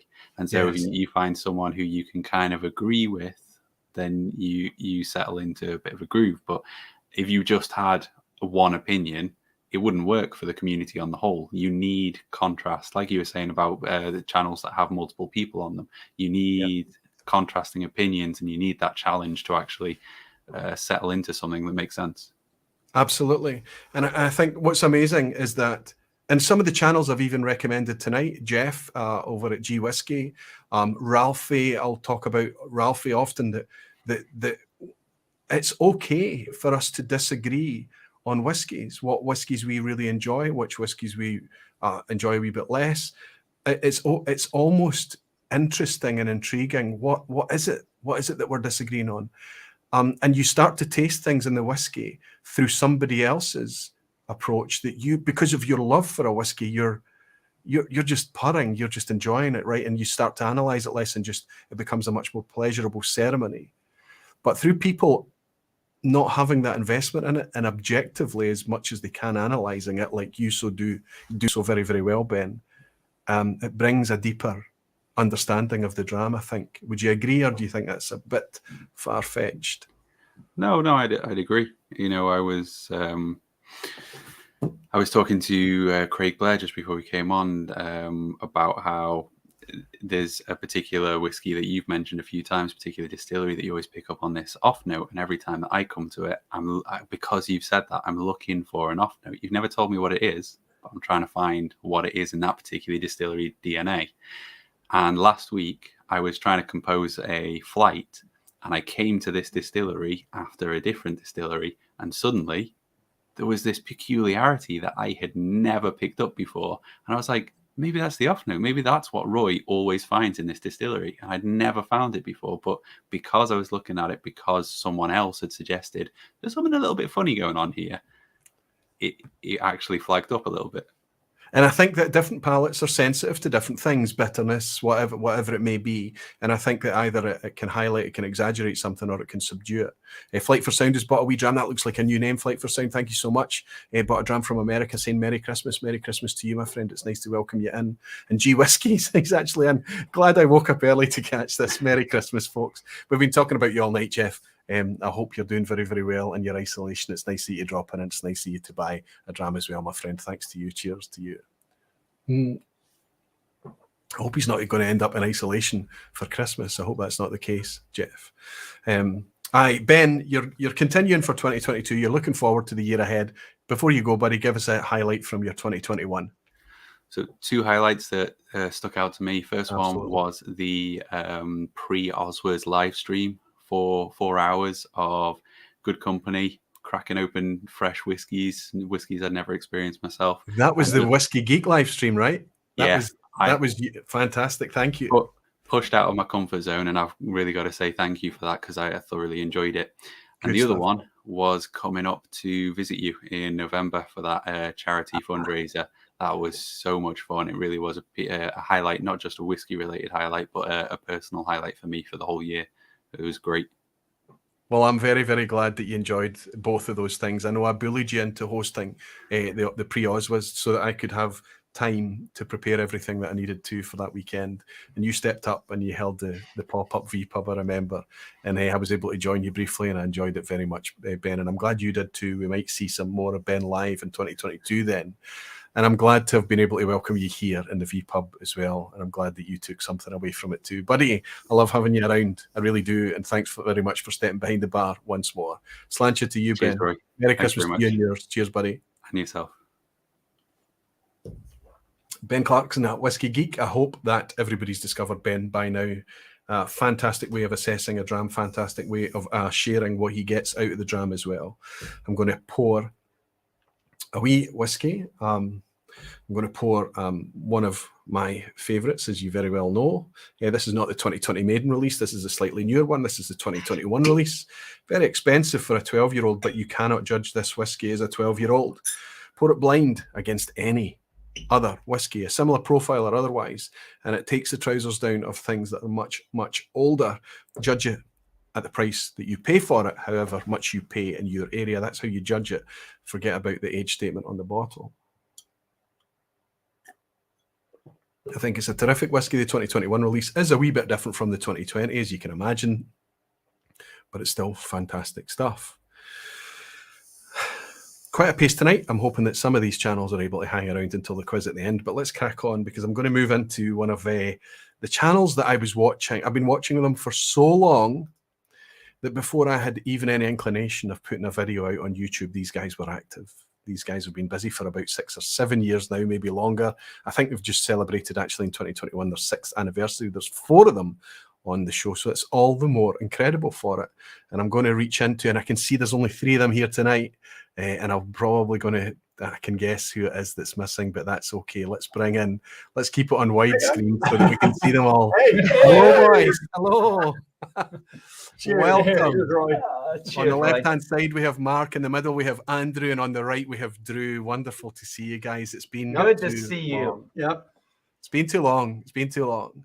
It has. And honestly, we're disappointed that we didn't make it over last year because of what, this pandemic thing. And people are wanting to know if we're going to make it next year. I don't know. I hope, I plan, I wish. It's a moving target at this point. Yes. I know one thing. I am coming back to Scotland. So well, that umbilical cord, that bungee cord is taut. It's ready to snap you back anytime. Anytime that you're allowed, anytime that you're permitted. Just for everybody that's watching, back in, I think it was 2017, Drew and Mark, right? Andrew and Sean were not there. I can see that Sean's not there tonight, but you guys were in Scotland and we met up in Edinburgh and just had a wonderful day, just chilling out and drinking whiskey together. It was a great. It blows me away that you're sitting here with your channel. And by the way, you're knocking on the door of 20,000. So hopefully we'll celebrate that here before the end of the year. I know we will. But when we met you, you had no interest whatsoever about being in front of the camera at all. You wouldn't even get in front of our camera to be a guest on. You're like, no. And I was like, all right, Roy, I think you'd be good at this. And but he was the magical director behind it all. Guys, go up there, walk this way, go this way. I'm gonna film you this way. Okay, Roy, we got you. The director. I've always been a bully. I apologize. I think when I met you, in Edinburgh, I had the 2 blind tasting videos were out there and the pronunciation video was out there, but that was it. And I was still trying to get my head around the fact that I had my face out there publicly. It was very difficult for me. And I think it is a threshold that everybody that does this crazy thing that we do, they have to get over. And I think I'll ask you all 3 a question right now. How comfortable are you after 6 years plus seeing yourselves on camera? No problem. No problem. Well, I don't watch a whole lot of my videos. I don't care anymore. I do all the editing, so I don't see it. So I see it so much of I'm numb to it, Roy. So it doesn't matter anymore. And I've gotten a lot more comfortable being in front of the camera when I've got other people to talk to. We've talked about doing some solo videos with me, and that's tough. That's a very different beast. It is hard. So doing your own videos by yourself, I'm not good at that. With these guys, I can talk. We banter back and forth. That's part of the beauty, I think, of our channel is we're sitting at a table drinking beer, drinking whiskey, talking about whiskey, and we're having fun with it. And that's why we do it. And then we put the camera up there and say, hey, this is what we're drinking. Come drink it with us. It's the essence of who we are. We're neighbors. We're good friends. And it's what started in the first place. And even tonight, we were like, it was just going to be these 2 guys. I managed to make it work. I'm like, hey, 5 minutes before you guys are going to go live, like, come on down here. We'll make it happen down here. And they just ran down here. We're at his house, we are in the green room backstage. And Drew texts us and says, why don't you guys just come down here? I'm like, if we leave the green room and Roy sees that, he's going to have a heart attack going, my next failed. But we did it. No problem. But that's who we are. That just kind of justifies everything about what we do. We just get together, we have fun, we love each other, and we love whiskey, and we love sharing it with you guys. So, but there's 2 dynamics that goes on with Scotch for Dummies that I want to point out, if you'll indulge me, because I see it as I've been a viewer for longer than I've had a channel. Believe me, guys, I've been watching you. There's 2 things that happens on the Scotch for Dummies channels. The first thing is that we see 4 distinct opinions. You're quite happy to contrast and disagree. And I think you've become more comfortable with that disagreement over time. And there's another thing that happens.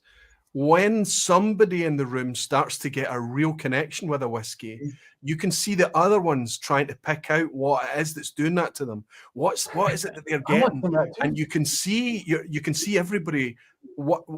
This happens in a group tasting regularly. Yes. There are whiskies that at certain tables are elevated because of one person evangelizing louder for other ones. And you see that dynamic playing out in front of you with the comments and the micro reactions and the things as it passes around the table. I think that's unique. I don't think there's another channel that has those things going on. It's because there's 4 of you. That must be difficult to keep it together. It's difficult for me to get in front of camera. There's 4 of you. We appreciate it more when we disagree, I think. Because a lot of people accuse, the groupthink sets in. And I understand that happens, but we really enjoy reviews when we disagree. We need to put a video that shows that one. We've had like 2 or 3 videos. We all 4 disagreed with each other. And it's like, that doesn't happen very often, but it's unique and it's kind of cool. It is fun. But, and we've learned over 6 years, it really, you've said it, you started saying it when you first came on, whiskey is not a whiskey until it's shared. To be honest with you, going through the journey is so much better and so much easier with someone. And whether that's with somebody on a screen or with somebody right next to you, going through and relating to what you smell, what you taste, what you feel, what does it make you think of? If you do that solo, you're missing out on half of it. Yeah. I think that's okay to be sitting back and enjoying a whiskey on your own and having a contemplative moment. Nothing that invalidates that, but you're absolutely right, Mark. Your experiences are elevated. I think that's the reason that WhiskyTube is such a cool thing, because it is a wee bit like when you watch Ralfy, right? You feel like you're sitting watching someone in the same space as you, enjoying the same thing that you are. I do love his space, though. I want to be sitting in that space. I mean, I'm just gonna. I want to be there. Yeah, but I think it's something that video affords us, because we don't all have whiskey buddies, right? We're not all in a space that we can hook up with our whiskey buddies like you guys are all in the same street.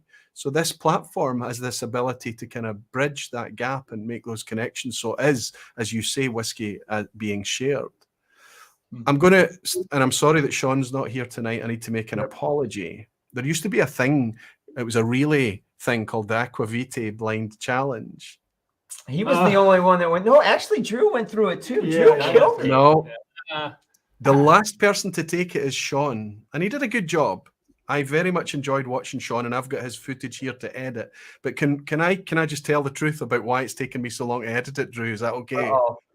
So what happened is that as Sean's going through, and it's bizarre because he'd seen Drew do it before, he knew the script and things, but he opened the envelope for the semi-blind matchup, and there was pictures of the whiskey on the paper, and immediately he thought, oh my goodness, I've opened the legend, I've opened the key, and I've made a mistake. And he put it back in, and he thought, no, Roy must have put it in the wrong envelope. And this is playing out on live. It's been recorded. And he put it away, and he said, what am I going to do? And he's sitting there thinking, what will I do? And he said, well, I'll just open the next one, and Roy can work it out or patch it together or whatever. He's seen the whiskies. He doesn't know what whiskey is which.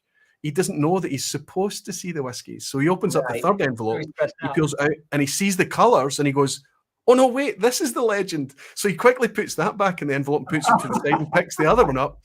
And then he stands in the same place again, and he hasn't seen it. He hasn't spoiled it at all. He hasn't actually seen anything. But he's looking at the camera, and he just picks up and carries on. And I'm looking at this, and I know that Drew's looked at it as well, and the two of us are looking at it going, how are we going to edit this together? And I think that's what you've been doing, trying to figure that out. I'm like, that's a tough one. I think what we're going to need to do is just put it out, Roy. Let's let it go. Okay? just it is what it is. Just let it go. It's the reality of a blind challenge, absolutely. Drew has trained us, though. When it comes to the editing eye, he has trained us. You just stop, move, get back in the same spot. I mean, he has so many outtakes of us that if we ever, split part ways on bad terms, then I will be afraid of being on camera. Well, I tell you what, because of time constraints, I can't ask you individually for your highlight of 2021, but if you guys are up for it, I'd love to have the 4 of you behind the bar in a vPub.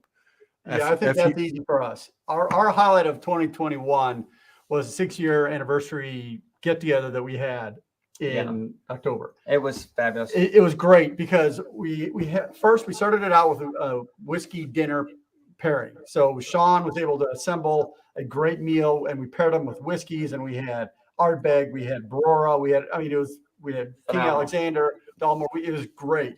But ultimately, that was fun. We had a lot of fun doing that. But then on Saturday is when we had the overall get together with whiskey workshops and things, and we had some great whiskey experts in to talk through that. Ambassadors. And the people. And we got to sit down at a round table with 8 or 10 people and just talk about whiskey.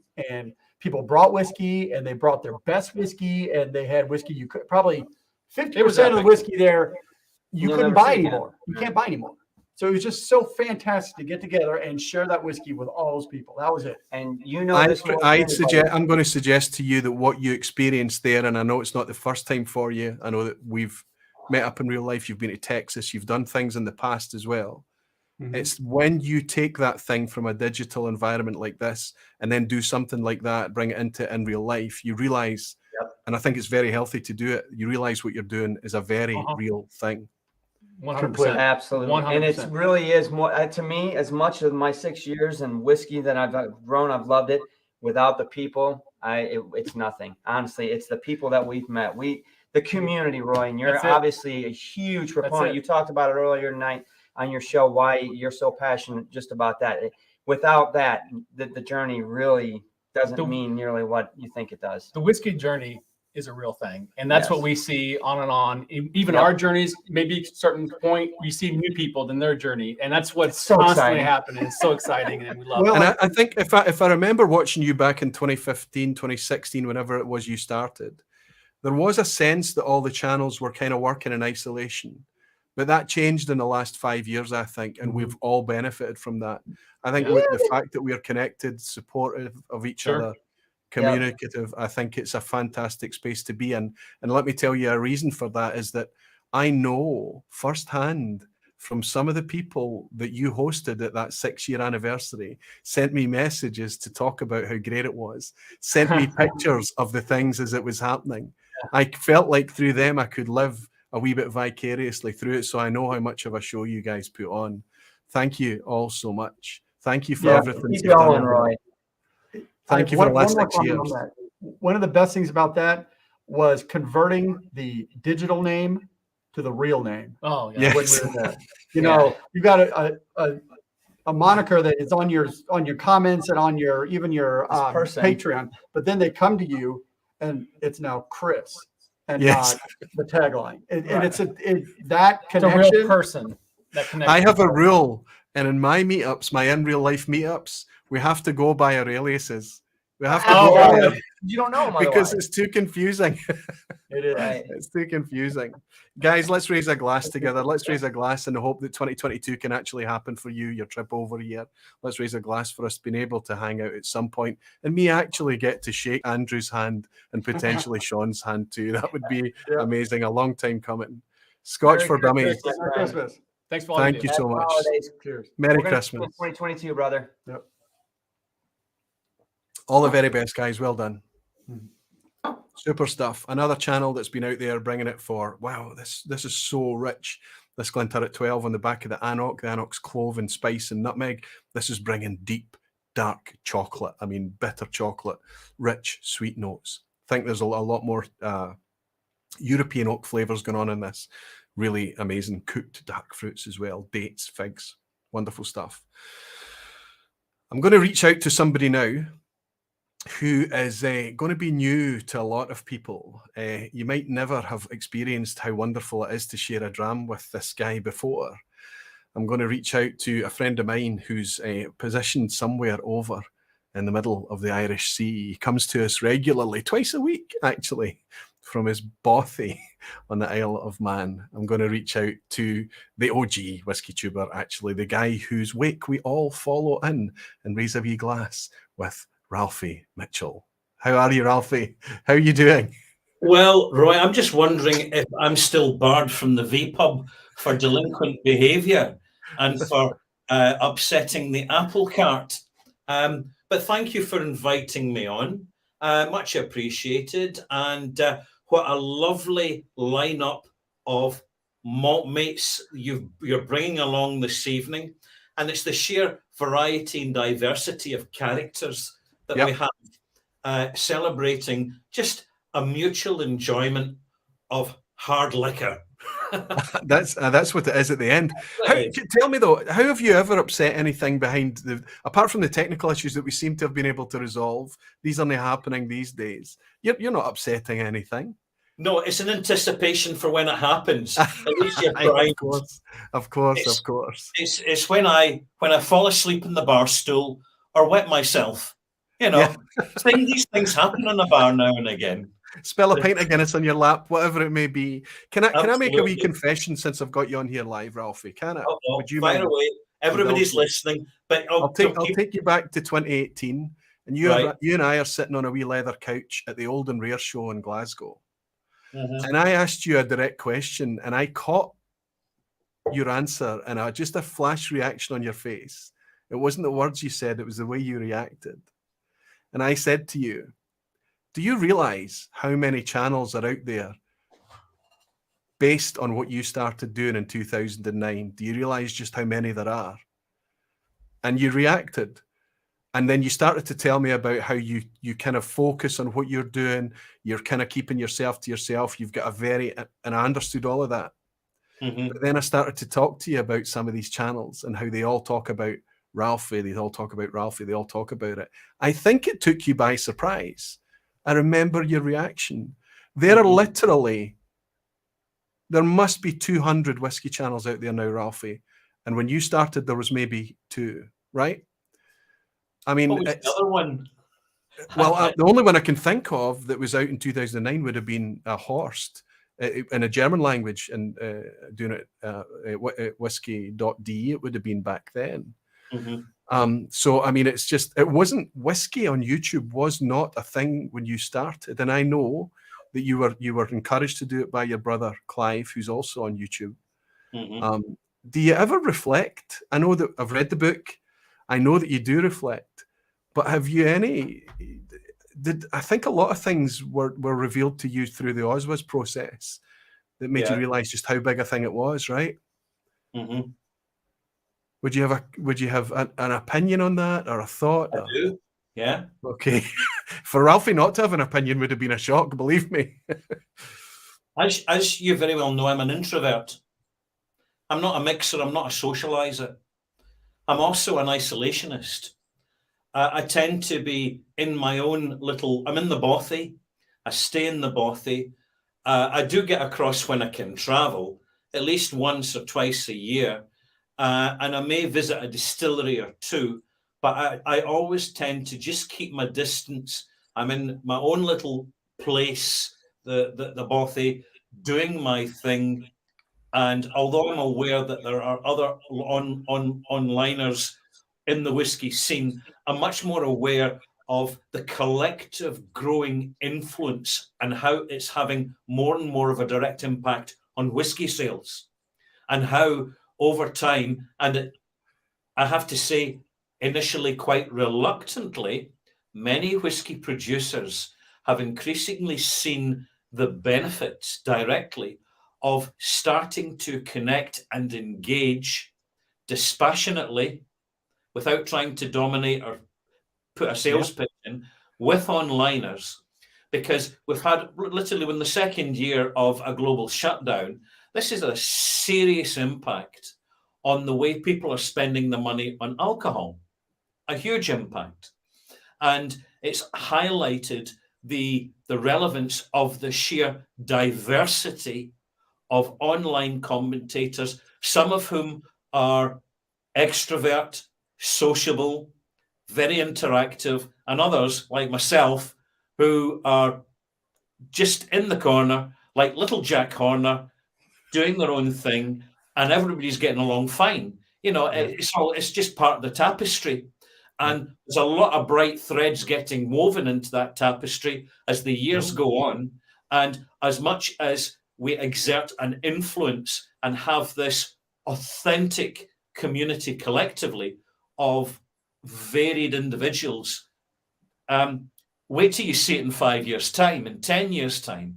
It's going to be far bigger than it is now. You see, I've got this timeline.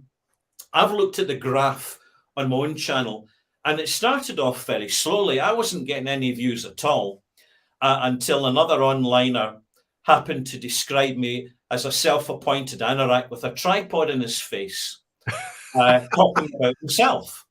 And Roy, you cannot buy that publicity. He went on to have a career in the whiskey industry, bless him. But I tell you, he's never known what a favour he did me, because it immediately became a conversation piece on the forums that existed at the time. And all of a sudden, I had about 500 subscribers. But it's been very gradual. They're unlike many channels and other subjects, whether it be fashion or cosmetics or mixed martial arts or whatever. There's so much content out there, or even just trailing the cat round the front room with your camera, waiting for it to purr and meow and do something naughty. You know, the amount of people's attention which has been removed from traditional media online because the content is more interesting, more engaging, more authentic, and furthermore, it's being delivered by real people. I think the mistake he made, Ralfy, is something that you and I have talked at length about. He made the mistake of having that traditional mindset, as you quite rightly mentioned, traditional media mindset, and he looked at you, somebody who was able to broadcast. He didn't understand the concept of it, and he looked at you as somebody who was trying to stand as an expert. He didn't understand that's not what it was about. That actually, I don't know of a channel that exists on YouTube that self-declare as an expert. I'm not aware of any channel that does that, because that's not the sell. It's not the dynamic here, is it? Yeah.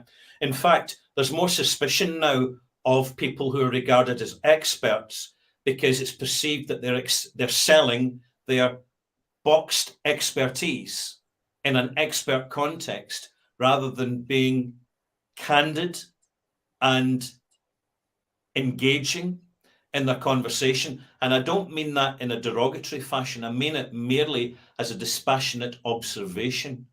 And it's just the lie of the land. The internet came out of nowhere, and nobody had any idea how much it would transform so much in such a short space of time. And the whiskey industry, by the way, is very, very lucky with the quality of content across the internet, which is by and large 95% plus in its favor. We don't have a channel called thiswhiskeyisshite.com. Yes. It doesn't exist.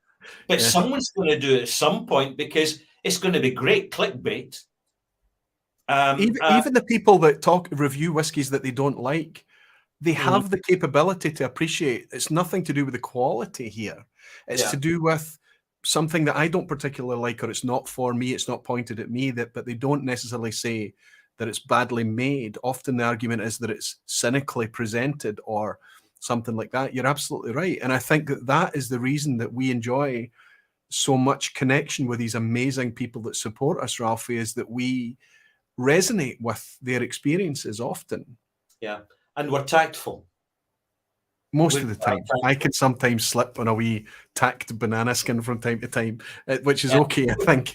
Everybody notices. That's why they're still watching. They're waiting for the next blooper and hiccup. That's why we never edit them out. We never should. Okay, Aaron McFault's pointed out there is a channel called Whiskey Experts. I think I vaguely remember there is a channel with that name. That's right. Danny Vermaas is saying, any plans on co-writing a book with the Ralfmeister? Aye, Ralfy and I have been talked about it at length. It's coming out for the New Year sales.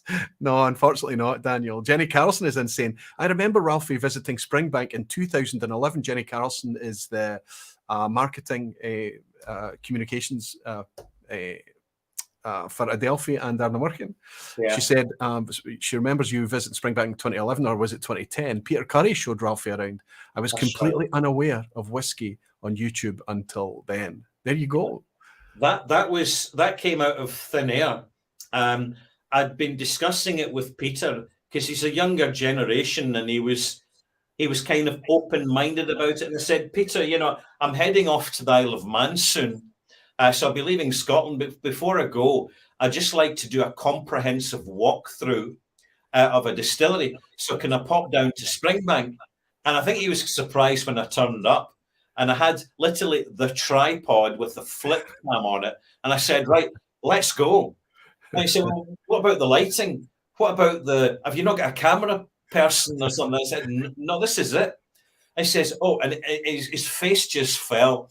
And I said, I tell you what, Peter, let's start at the beginning on the grain floor. And I'll record for 2 or 3 minutes. I'll play it back to you. Then you decide yes or no. Simple as that. So I recorded it, switched it on. Here we go. I'm with Peter Curry. What an absolute amazing fellow he is, because he's the brand ambassador for Springbank, the easiest and most difficult job in the world. And someday, and you know, you'll be struggling to buy a bottle someday. You never know. That's right. And then I switched off and I played it back, and he said, "Oh, that's amazing! The way the lighting's, everything's just done automatically." But it's again that transition from traditional media, the production team with the lights, the sound guy with the mic and the boom, the guy with the multiple cameras and things, and then you just turning up with this much more grassroots flip cam and being able to connect with an audience. It's quite. And Jenny Carlson was maybe even working at Springbank back in 2010, 2011. Jimmy Legg bought us both a wee Dram. Jimmy Legg is Blair. Obviously, he's a supporter of both of us. We're very familiar with our friend in Nova Scotia. Not just channels were started by Ralfy. Many of us really discovered whiskey through him. He's the true champion of whiskey. I'm going to go one further than that, Jimmy Legg. I'm going to say that Ralfy is not only an ambassador, and he's also a Scot and a Glaswegian, so he's shite at taking compliments. But I'll tell you, he's not only an ambassador for whiskey and converting a lot of us into whiskey and his style, the way he does it, everything. But he's also a good ambassador for our country as well. Yeah. In fact, tell you what, Roy, as we know, the Ouija's, in other words, people from Glasgow, actually prefer a nice, poignant, sharp-ended, humorous insult. So could you please provide one? Aye, you're an old curmudgeon and you're bothy there. See, we're much more comfortable with being. I understand completely. I've talked often about how one of the reasons that I connected with you way back in, I don't know, 2012, whenever it was, I recognized you. I recognized your character. I recognized your demeanor. I recognized the way you spoke. Because it's what we're. It's there's a Glaswegian thread to it. There definitely is. I understood it. I understood everything of what you were saying, and it makes a lot of sense. And modesty, I don't know if it's modesty, I don't know if it's discomfort with compliments or whatever, but we would rather be slagged off than complimented, right? Actually, I think that's your point. Yeah. Aye. And also we've got very little tolerance for patronizing, condescending industry professionals. Well, Aye. There are a few out there, but the more I get to know, the more you heard that, folks. I never said it. He said it. The more I realise that whiskey is like any other industry. There are people working in the industry that genuinely love the product and they feel impassioned and lucky to be there, and there are other people that are there because of their skill set is required, and maybe they don't love the product and they maybe come to love it so much. But I think even when they're fantastic at their job, you can detect whether they're there because they love whiskey or they're there because they're very good at their role or their job. Absolutely makes a lot of sense. There's more drams coming in here, Ralfy. Whiskey with Molly, that's Ben. You guys and this community have been a beacon of light through these dark times. Thank you so much, Ben. I can't thank all of you enough, and I will happily buy all you barflies a dram when I get to meet you. Be careful, Ben. That could be an expensive wee evening, my friend. Ebhead Rolf over in Norway saying cheers to Roy and Ralfy. From Ralfy, highlight of 2021, he's saying was the Oswaz. Well, Ralfy, that's a good segue into me asking you a question. Yeah. Based on Rolf's comment there, the question I'm going to ask you, of course, is what's your whiskey of the year? This is it. This is whiskey of the year. You want to see what it is? Actually, no, I don't. I genuinely don't. So I'm not going to show you. This is from my channel. It's a big reveal in my channel, not your channel. Get your own whiskey. Absolutely, absolutely. I didn't think for a minute you were even going to give us a glimpse. I'm surprised you've even got it in a box sitting there. But the reason it's here, Roy, is because quite literally, I've just finished recording a 25-odd minute Whiskey of the Year review here in the Bothy, literally about an hour and a half ago. It's done and dusted. It's canned. I've now looked over it to make sure that I'm not going to be sued, ostracized, yes, or disinvested in. It is typical of what you would expect from Ralfy. And as regards the Oswas, let me segue back to the Oswas here. Anybody looking at the video of the awards ceremony, just short of 3 hours, will find that over 32,000 views have taken place. And my guesstimate is that's 32,000 views by high-spending whiskey fans who are looking to the Oswas for direction, because it is quite simply the most transparent, inclusive, democratic online consensus, which is not vetted and not rehearsed in the way that some other award schemes are. It's authentic, the real deal. And I think you're right. I think so should you, Roy, because you were the one that put a lot of work into the actual presentation with the gold swirly bits and the lovely music that just set it off nicely. That's not me that did that. That's you that did that, by the way, and good on you. I think we said it at the time, didn't we? We talked about how the whiskey industry knows very well what they're selling. And I think what the Oswas helped to do was share a wee bit more about what was being loved, what was being genuinely enjoyed. And I look forward to, I know a lot of people have been asking us about coming back next year. You've already declared on your channel that we're going to be doing it next year. Correct. And we've already got a wee timetable marked out, kicking off in springtime next year to do the same process all over again, with some minor tweaks and refinement. Interestingly, Ralfy, based on feedback from the very community that made it so successful, right? Absolutely. And I know that you've talked at length about the support that we had from all other creators, all other channels. You've been amazed at just how we were able to, I mean, we predicted some issues. None of these issues actually came to light. We managed to get through most of it. It was okay. Graham Young in Canada's bought us a dram. Ralfy has remained steadfast, true, and just classy for all these years. The keystone is needed to hold the WhiskyTube arc strong and true. That's nice words, Graham. Oswas will need to be the stick to measure the industry. Graham Young, thank you very, very much for your virtual drama friend, and thank you for your kind words towards our colleague over in the Irish Sea there. Cheers. Cheers, Graham. Cheers. Whiskey with Molly's saying, the gold swirly bits and the music were my favourite thing about the Oswas Aquaviti. And he's used the wee Ralfy emoji there and having a wee laugh. Listen, my friend, the only question I wanted to ask you was obviously about your highlight. And I think we can probably guess what that was. Or is there any other wee highlights or nuggets you can share with us? Yeah. You're expecting me to say the Oswas is the highlight, or I could mention my first ever live stream. Over 2 hours. I actually bit the bullet on that, seeing as I've got a new computer which can actually, and also I've got an improved signal because I'm in a very remote place with really poor quality communications, which is why for which explains the low, the grainy character of my videos, which haven't changed, because using the telegraph poles, it takes me roughly 8 to 11 hours to upload an hour's worth of content. Seriously. No more. But I've actually got a new system in, borrowed to me by my little brother, BigClive.com, online teardown reviewer and assessor of junk and electronic dangerous stuff, who's got a bigger channel than me, the Bampot, and I'm not upset about that. He started before you. I mean, he started badly before me but he caught up very, very. He's over 800,000 subscribers. Yeah.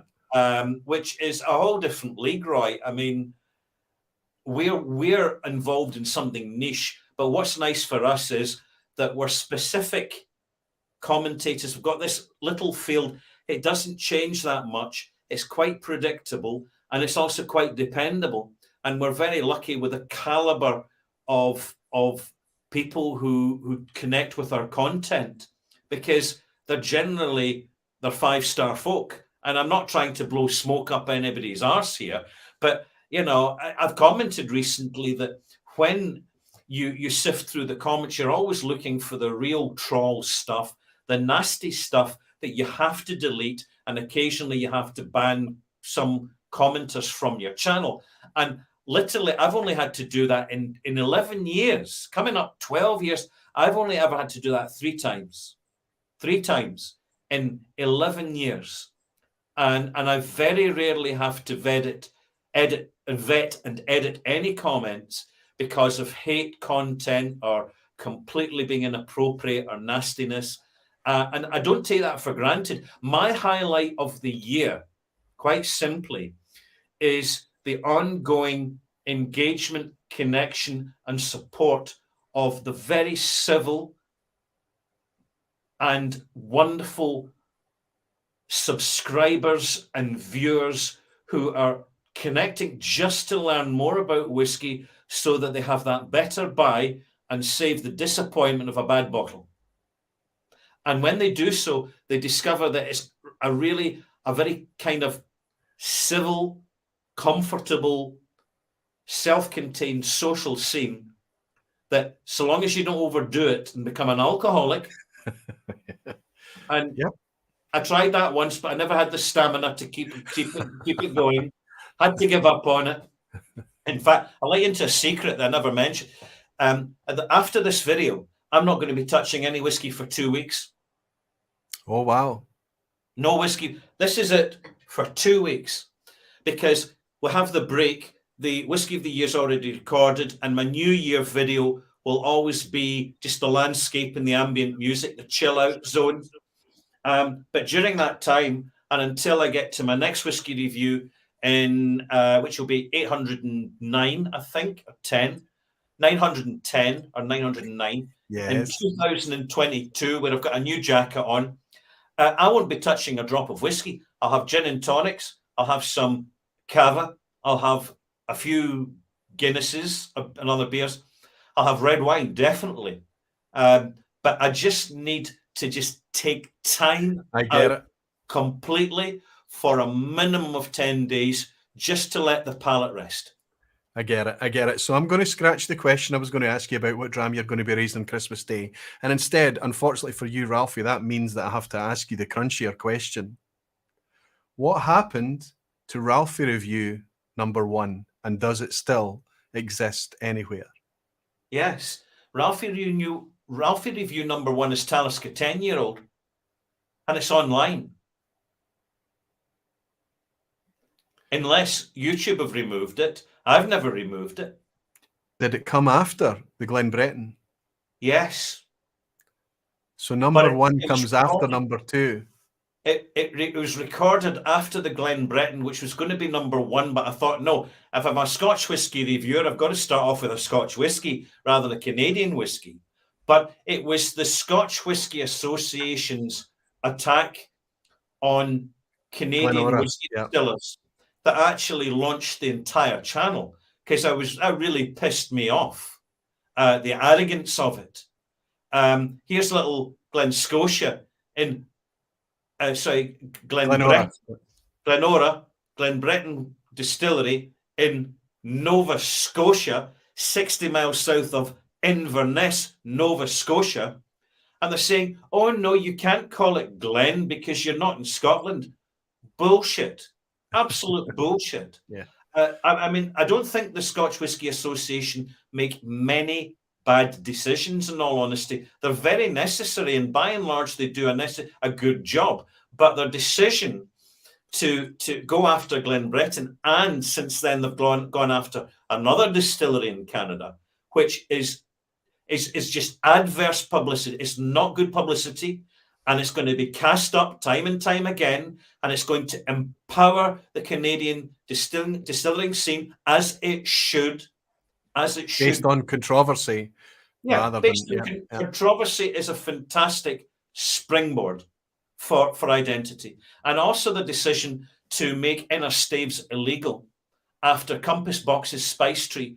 That, in my opinion, was a very poor quality decision that needs to be reversed, because unfortunately out in the Scotch whisky industry, there's a number of duff casks out there. Well, what I will say is that the interesting thing that happened out of the Spice Tree thing is that instead of the inner staves, they just creatively, I have to say, really quite ingenious, the toasted head ends, the European oak ends, the French oak head ends of the barrel was a fantastic way around it that still kept it within the regulations. Talking about Canada, Rob, my friend Rob from Whiskey in the Six, has dropped in to say, having Ralfy on the Whiskey Rant was an epic whiskey moment in 2021, and he's bought us a wee dram. You're obviously there with Rob and Jeremy at the start of the year. I was, in fact, rather long-winded because I wasn't used to it. So I was rabbiting on a bit. So the guys had to cut it up and edit it quite a bit. So I appreciate their patience and forbearance with me. I'll try and kind of tighten things up next time round. Ralfy, you're in good company. Don't worry about it. Long-winded is a thing. Don't worry. Don't worry. You're in good company. Listen, my friend, I know that's your last dram that you've got in your hand. I know that you're going to be giving whiskey a break. I know that everything that is, if you ever step behind the bar at the vPub, it's on your terms. You're welcome to stay as long as you like. It's always a privilege to have you in. I know the community very much love to have you. It's interesting to see. I know that you're doing Patreon exclusive live streams as well. It was a pleasure to see that too. Great stuff. My final contribution is really to say, for everybody, all you malt mates around the world, have a lovely, lovely Christmas and a really happy, prosperous new year. And just keep an eye on your purse strings for 2022. Keep it quality and keep to your budget. Don't let the distillers dictate to you how much they tell you that a whiskey's worth. You are the ones who decide. Absolutely. Let's raise a wee glass to the man in the bothy that's... Well, you were in Glasgow originally in 2009, but for a decade now, you've been bringing us content from somewhere in the Irish Sea. Yeah. And it's been a privilege to have you. It's been always a privilege to have you behind the bar at the vPub. Ralfy, my friend, thank you so much for everything in 2021, and we'll look forward to more of it in 2022. Cheers, Roy. Sludge bar. Merry Christmas, my friend. Terrific stuff. Absolutely superb. We've very much enjoyed having, I think, a thicker slice of Ralfy in 2021. Rob at Whiskey in the Six, him and Jeremy from the Whiskey Rant podcast managed to enjoy having Ralfy right at the start of the year. And then through the Oswald project, he's obviously been behind the bar at the vPub quite a few times. And everybody's been enjoying that side of Ralfy that we don't normally get through his pre-recorded content. But now on Patreon, his Patreon, he started to do live streaming because his internet and his tech allows it now, so that if you are a patron supporter of Ralfy, you'll get a wee bit of live stream time with the original OG whiskey reviewer. Okay, I've got two more guests tonight. Can you believe it? I've got two more guests still. This is a new channel, a brand new channel. I put him as close to the end as I possibly could because of timing. But I wanted to have him back. He was on earlier this year. If you talk about a channel, a wee bit like Jeff Whiskey that I started with, or sorry, keep saying Jeff Whiskey. It's G Whiskey, Jeff. He started this year too. There's another channel that started in January this year as well, but it's just going great guns and doing a completely different thing, bringing a completely... I liked Ralfy's analogy there when he talked about bright threads in the tapestry. Well, let's go over to Mac at Kanpai Planet and talk about a bright thread in the WhiskyTube tapestry. Hello, Mac, my friend. Kanpai, how is everybody? Kanpai, welcome back again behind the bar at the vPub. I had a very enjoyable session with you earlier this year talking about everything Japanese whiskey, and the channel seems to be doing very well, Mac, very well. It's deserved, my friend. Is it going to expectations? Above expectations, actually. I never imagined the support from the barflies and people like you and the community has been absolutely fantastic. So yeah, well above any expectations I had when I started this earlier this year. Absolutely. I think that when we see, sometimes when you stand in front of a camera, Mac, I don't think sometimes it's difficult for your actual personality to come across. I think that everybody is able to do it by pulling on a wee kind of sense of a suit of armor or a persona, stepping into some kind of shoes. When I watch Mac from Kanpai Planet stepping in front of the camera, I get this storm, this hail of energy, this really kind of fast staccato delivery of fact after fact after fact. It's almost like I'm going to need to watch this again just to take in what I could potentially have missed there. There's a depth of knowledge, and there is a quality, and there's a succinct, concise nature that I can never achieve. And I think it's amazing that you're able to pack so much into such short format videos. You've covered the GLSMA changes to the regulations, and then you've done a follow-up video to help hold them to account for that. You've done a pronunciation video to help us pronounce our Japanese whiskies better, and this is just garnish on the depth of reviews that you're all listen. A lot of the whiskies, I'll be honest, we don't get here, but it's still fascinating to hear about them. You're enjoying it, Mac, aren't you? It's hard work, but I am enjoying it. I mean, anybody who's ever stepped in front of Premiere Pro knows just what a beast that can be. And especially when you put a kind of a quality constraint on what you do, then you are agonizing about transitions. You're thinking, do I need to put a couple of frames more in between this and this? And it's never quite good enough. But I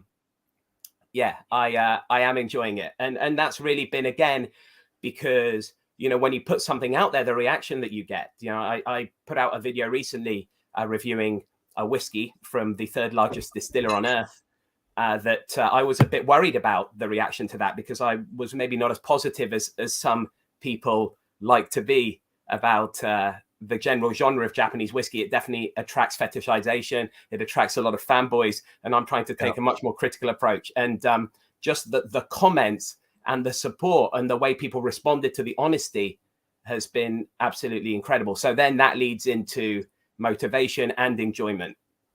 Absolutely. And what you've actually touched on, and the reason that this is the vPub is the only thing I've ever stuck to. If we talk about routine and that kind of idea, that metronomic way of working that so many people are capable of doing, I have never been capable of that. This community, this vPub, this regular stream is the first thing I've been able to do that with. And we pull inspiration from the same source. And it's the theme that runs through every channel that I'll bring on tonight. That sense of community, that sense of connecting with real people. And you're almost a wee bit taken aback that something you do out of passion can bring value to somebody else, often at the other end of the world. I understand. I was out and about last night. So this is the morning in Tokyo, for those who are not so familiar with the way the time zones work. So good morning, Matt. Sorry. Ohayou gozaimasu. Yeah, good morning. The Nicky Blenders Bar, some of the people watching may have been to that, in Omotesando, Aoyama area of Tokyo, is closing down on the 29th of December. I had to go and do my part.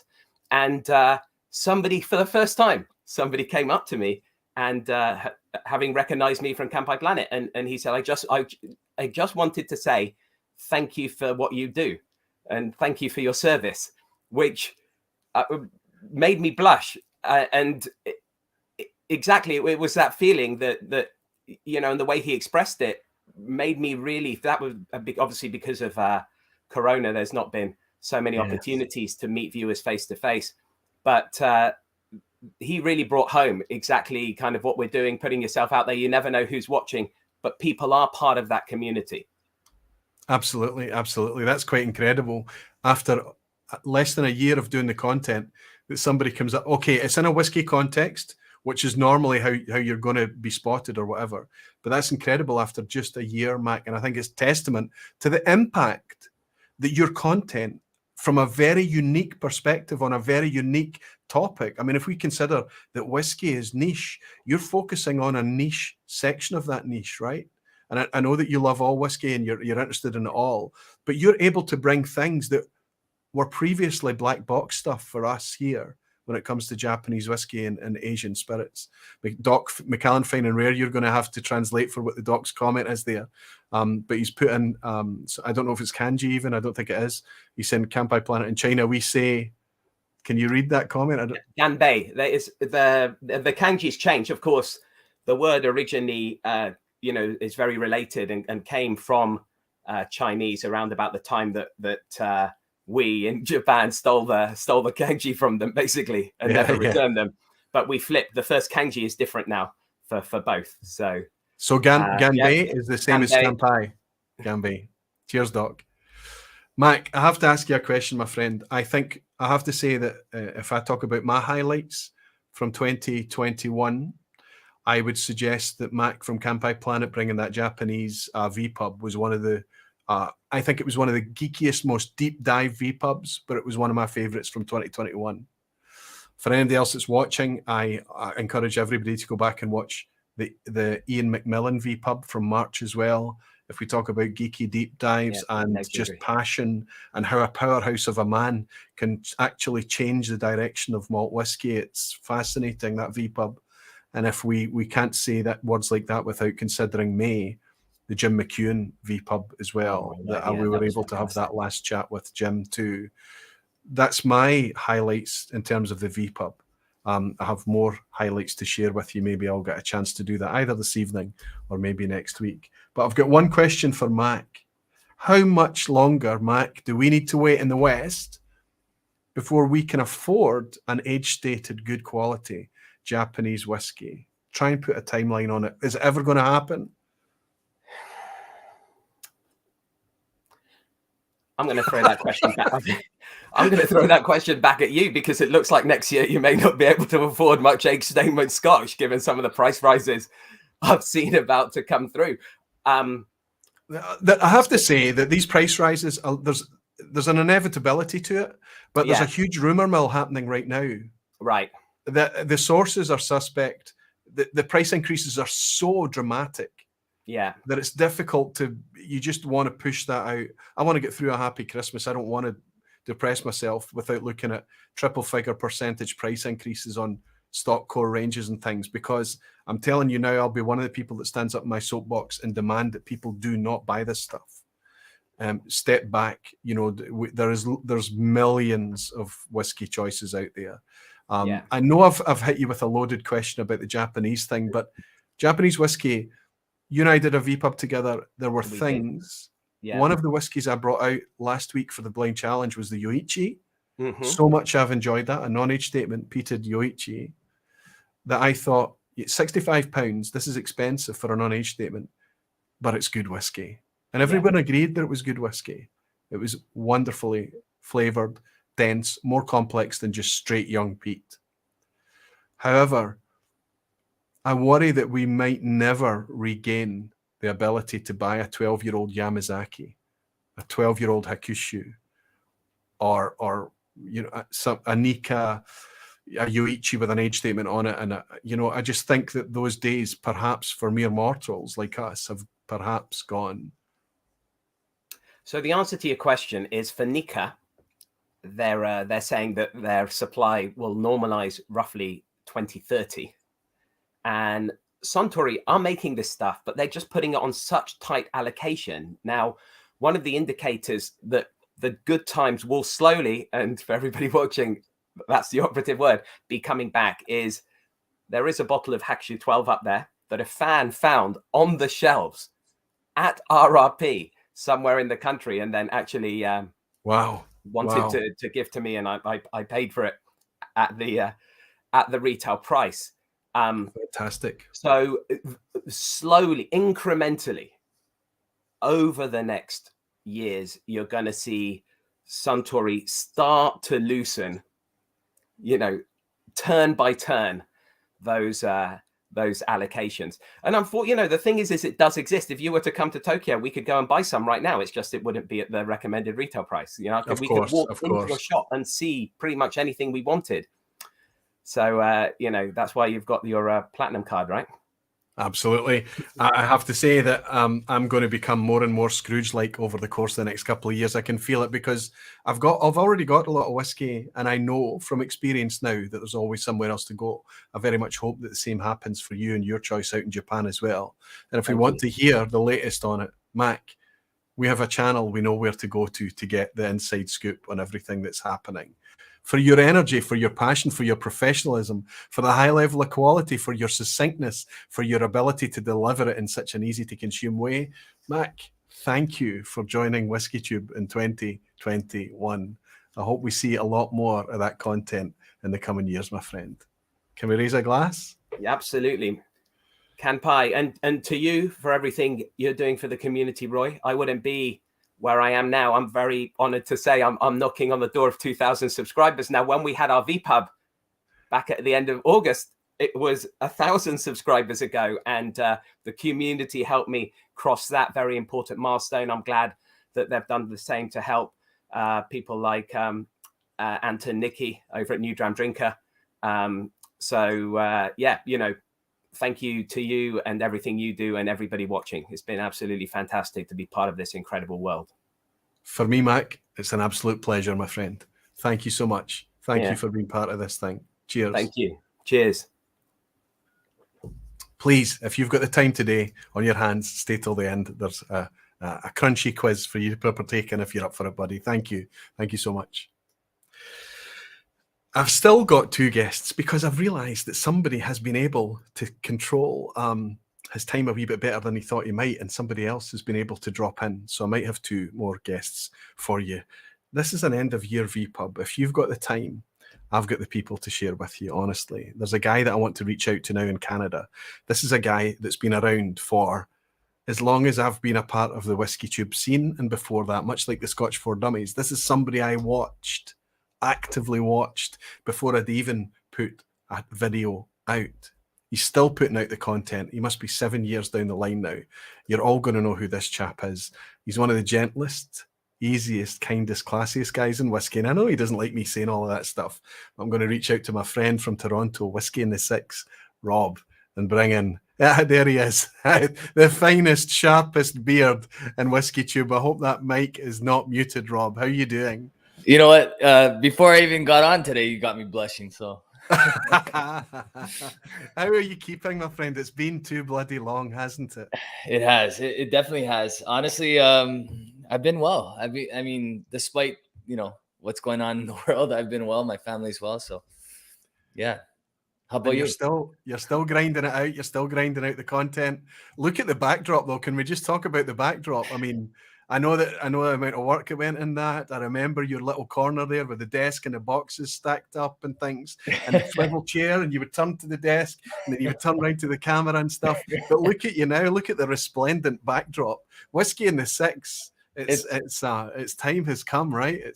It's changed a little bit. It's changed. I try to give a little bit of a different angle when I go live than when I record my videos. But yeah, so. Thanks to the help of my brother-in-law, who actually renovated my basement this summer, I was able to put a bar together in the basement. So, yeah.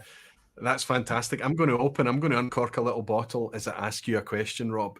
I mean, it's been, I said 7 years. Has it been 7 years? So it'll be 6 years. It'll be 6 years Christmas Eve. So 6 years exactly. If last year was the 5K, yeah. So this is. So I'm uncorking a bottle for a celebration. Then this is literally you're completing your 6 years tomorrow. That's right. Yeah. Fantastic. So, this is an Adelphi release. This is a Lauderdale. This particular version is batch 5. It's from Linkwood, a 12-year-old, a lovely dark natural color as well. Rob, are we going to get a pop? Beautiful pop. Beautiful. Are we going to get a glug as well? Oh, yeah. Fantastic. Now, we've been in, it's one of these relationships a wee bit like Scotch for Dummies and a few other channels out there. You and I have never met. In person, yeah, I know. It's weird, right? Because I don't know what that is. I think it's the video thing. It feels like I know you. That's weird. Right? It is strange. I do. Well, I feel like it's fair to say that we do know each other. We're friends, but it's just now the way technology works, you don't actually have to shake each other's hand to call each other friends. It's a weird thing. Yeah. I do, and I know I've been goading you over the years. I keep sending. I remember sending you when the budget airline launched from Toronto to Glasgow. Do you remember? Yeah. And I said, look, buddy, you can make this. You can make it happen. I'll maybe see it the weekend and things.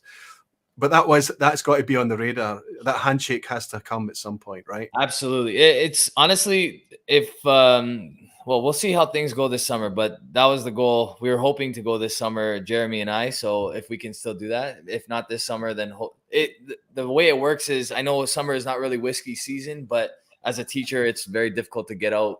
And I want to experience Scotland as well. So yeah. And other things notwithstanding, we don't know what's ahead for us for 2022, of course. Yeah. Let me ask you a question, Rob.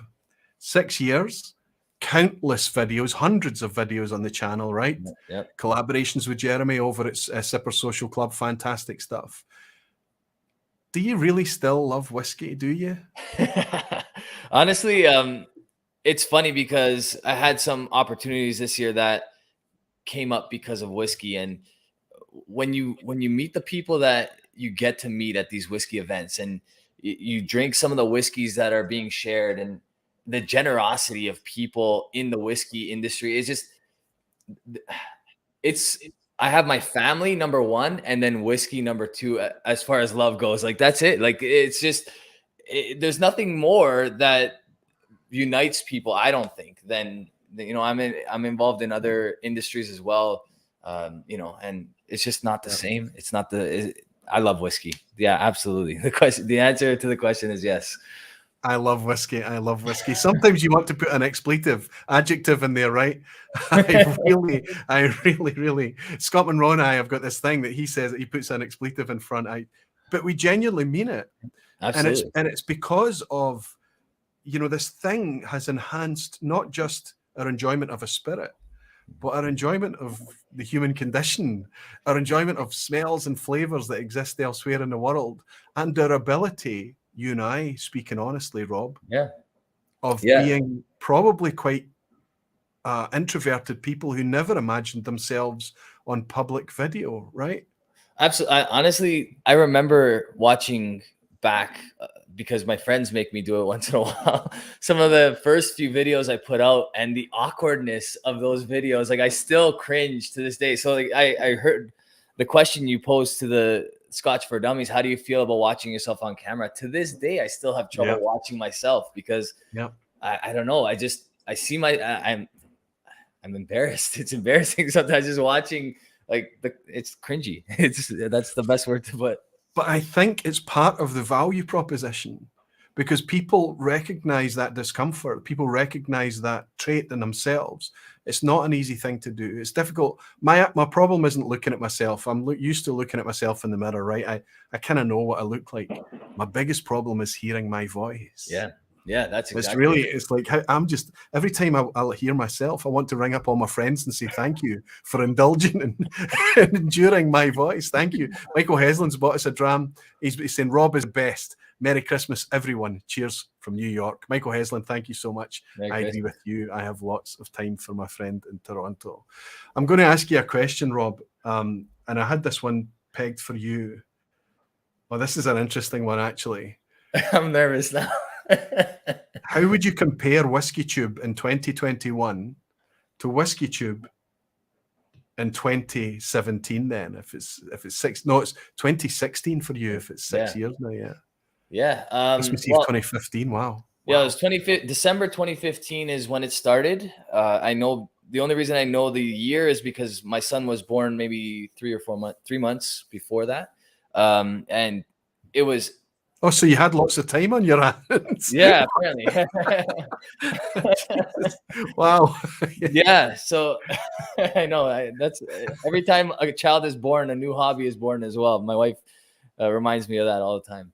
But it was a ghost town in 2015. There was the amount of time it took me to get to 500 subs. You're seeing channels starting, and within the first few weeks, they're at 500 subs. You know, it's, but it's a very different environment as well. It's a lot less whiskey review based, a lot more whiskey entertainment based, I find this nowadays.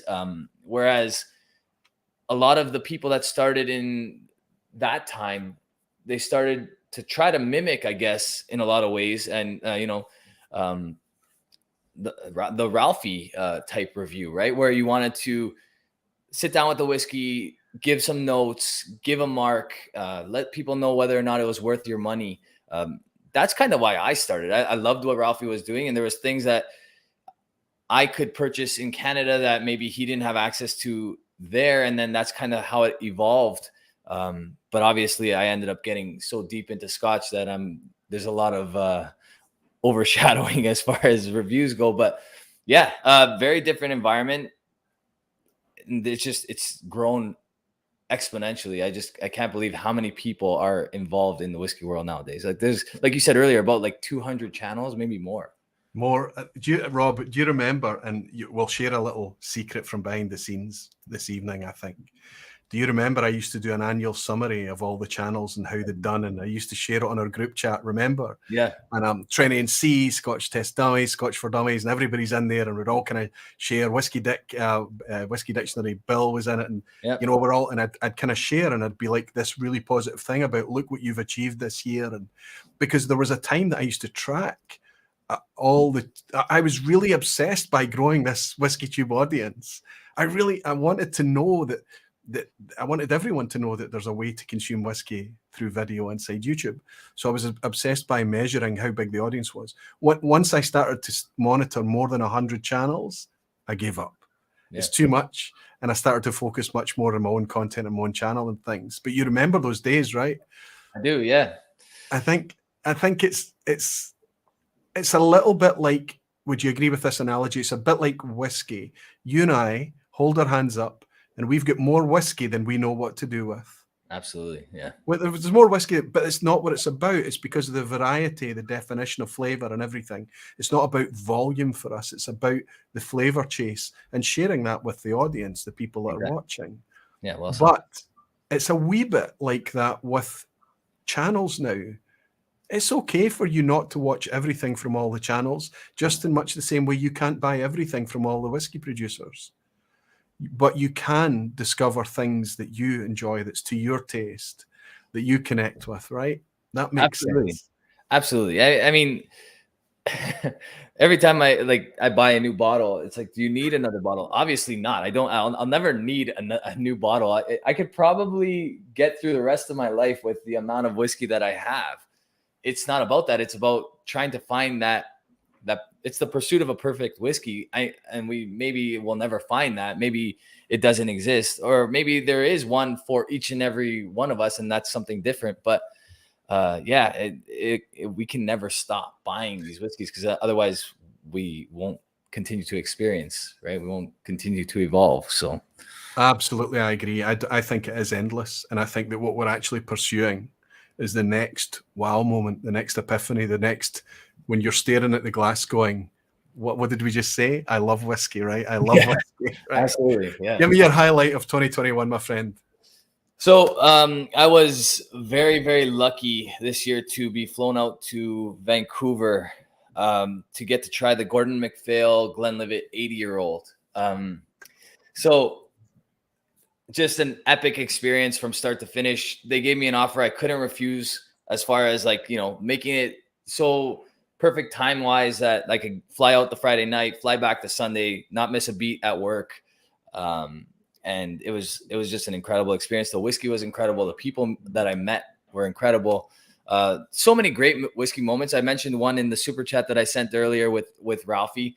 But the one that really, really, really stood out was that experience, and that particular whiskey, which was just mind-blowing, to be honest with you. Some of us make it a challenge to try and drink a whiskey that's older than us. What you were able to do was drink a whiskey that's potentially older than your grandparents. That's incredible. That is incredible. Listen, That's a G&M 80-year-old. What was it? It was what was the distillery? It was Glenlivet. It was a Glenlivet. Glenlivet, that's right. Yeah, An 80-year-old Glenlivet. Fantastic. Yeah. That's a different ball game, a different league altogether. Quite incredible. I dare to consider how much that would even cost per sip, my friend. Per sip is... On the flip side of that 80-year-old G&M, I've noticed that Whiskey in the Six is doing an interesting thing, because you used to be associated with high-end, big-ticket, expensive whiskies, but now you're all about the craft. You're all about the interesting. You're all about the different. You're all about the off-piste. You've stepped up, haven't you? You know what? It's just... I recognize that label, yes. Yeah, so this is the Springbank 10-year-old. It's they just hit 10 this year, so they just released... the what? Sorry, which distillery? Sorry, I said Springbank, Shelter Point. Yes. Springbank never. We've all got Springbank on the brain. Don't worry about it. It's okay. Always, I never leaves. But Shelter Point, just doing phenomenal things. They just hit 10 years old. They released a few 10-year-old whiskeys this year. Two brewers as well as another one from Canada. That just incredible stuff. And when I do get a chance, I will send you a bottle, because you need to try them. And I want to hear what you have to say about them. Well, interestingly, Rob, because of wonderful community that we've been talking about, Graham Young dropped this off on his visit. This is the Smoke Point. That's a great one. That's an excellent one. And he talked about the 10-year-old, and he talked about his enthusiasm for it as well. And what I detect is this idea that Canadian whiskey is not always about high volume rye drinking and things. It's that they have the capability, like any other country on the planet. When they put their mind to craft presentation and natural forward, they can make some fantastic stuff. That must be exciting for you. It really is. And you nailed it. And because of companies like Shelter Point and Two Brewers, I've have this reinvigorated appreciation for Canadian whiskey, because we don't need cast strength Macallan anymore. We don't need exclusive this, and there's all these really super interesting things that's much more closer to home and can matter so much more on an emotional. That's what whiskey is about. It affects us so much on that emotional level. Absolutely. Rob, I'm a wee bit frustrated about how youthful and invigorated and amazing you still look. It's very disappointing to me. I wanted to see you all haggard but no, you're looking amazing, my friend. It's always a pleasure to hang out with you, and I can't wait for that moment when I do actually get to shake your hand, my friend. It will be an honor, for sure. And of course, you started me off blushing. You're gonna make me leave blushing, but well, I give compliments much better than I do receive them, buddy.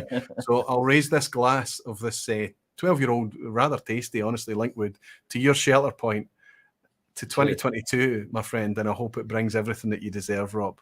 All my best to your friend Jeremy, all my best to your family. Merry Christmas, Rob. Cheers to you. Merry Christmas. Thanks for having me on. Appreciate it. Cheers. Anytime, buddy. Listen, if you can stay till the end, I'd welcome you if you can for a wee quiz time. Thank you. There is one more channel that wasn't going to be able to make it tonight, but it looks like he is actually able to make it. And it was one of the ones that I was really excited to share with you. So I'm glad he's here. He doesn't need any help from me. He doesn't need any support, because he's literally setting the heather alight on his own.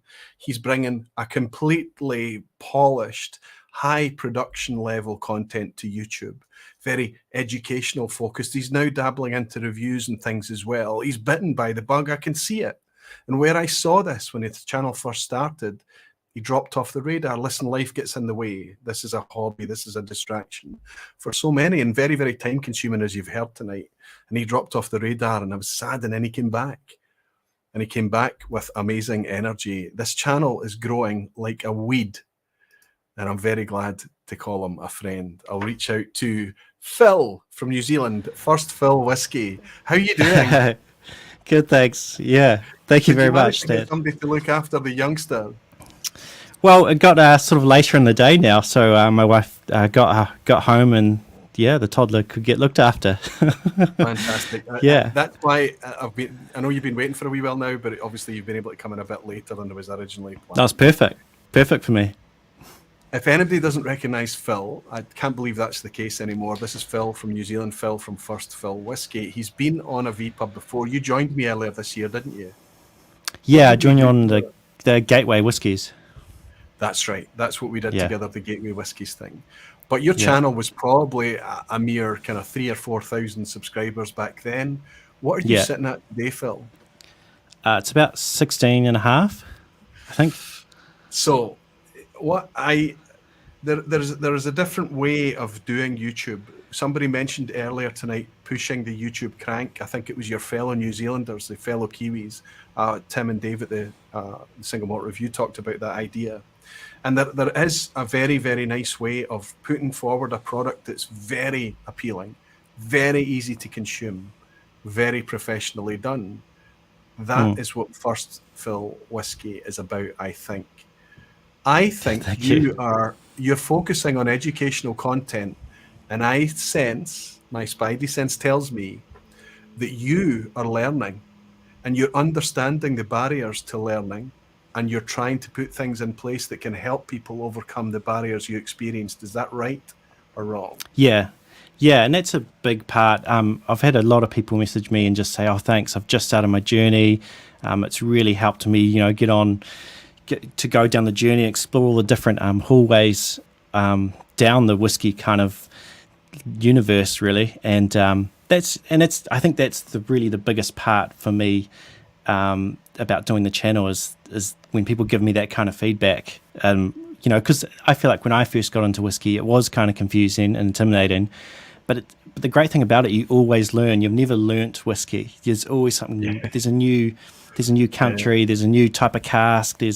And all that stuff. It's almost exciting to be geeky about it because you never quite. It's even like listening to the Whiskey Geek saying before, like even him, who as you were saying, I feel like he's a really good nose, good palate. He knows heaps about whiskey, and he's still saying there's whole areas that haven't been explored yet that he hasn't gone down. And I think that's one of the best parts about whiskey is, and that's the thing I want to make it. It's genuinely endless. Yep. Yeah, exactly. And almost kind of like some of the tech channels on YouTube, which kind of take quite complicated technology and bring that to audiences in little kind of short content that's kind of easy to be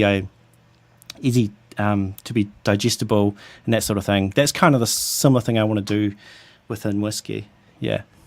Yeah, it's almost like a breakdown in a comfortable way, and sometimes you'll use analogies or metaphors or something to explain things. You'll use very, very easy, eye-catching graphics and animation. Editing is pin sharp. I mean, clearly it's your background, and you can bring that skill that you've learned into your whiskey hobby, and we all benefit from that.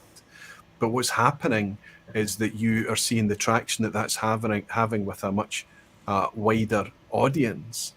Are you able to? I noticed that you started to dabble and you did a couple of live streams and things. Are you taking? I've just noticed that Eric is mentioning you. He's bought us a wee dram to say, Eric, wait, Whiskey Studies, a friend over in California. Eric, good to see you, buddy. First Fill Whiskey and Whiskey in the Six belong on a WhiskyTuber calendar. Oh my goodness, Eric, can you imagine such a thing? Eric, thank you very much, our friend. Slancha to you.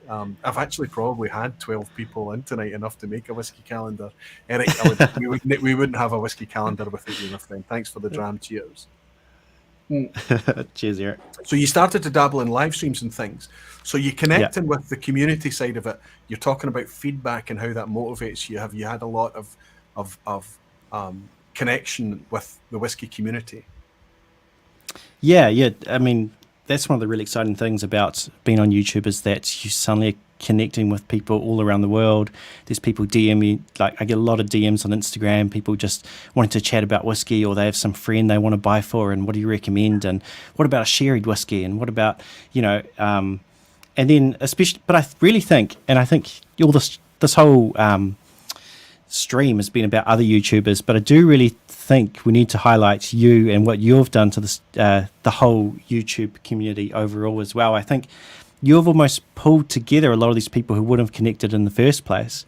And it's like, I mean, I think you reached out to me in the first place. You've reached out to so many people. And that's what I do really like about what you've done is that, it's not about we're not in competition. Like, in fact, we're collaborators. And that's what I really like, your philosophy on this whole thing.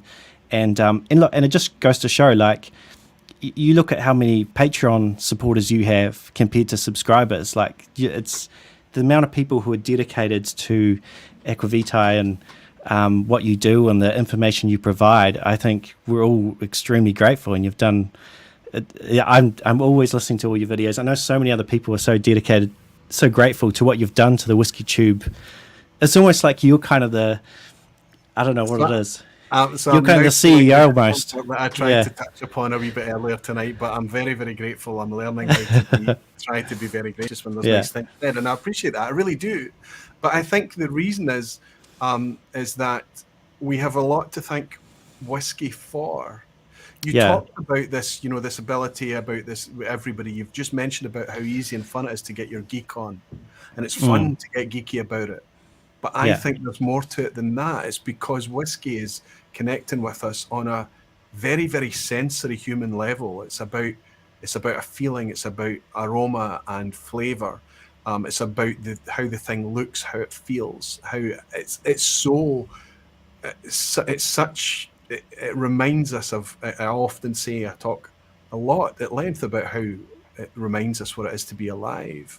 Yeah. So when that transcends the glass and connects Phil from New Zealand with Roy in Glasgow, we've got a shit ton of stuff to be grateful to for whiskey, right?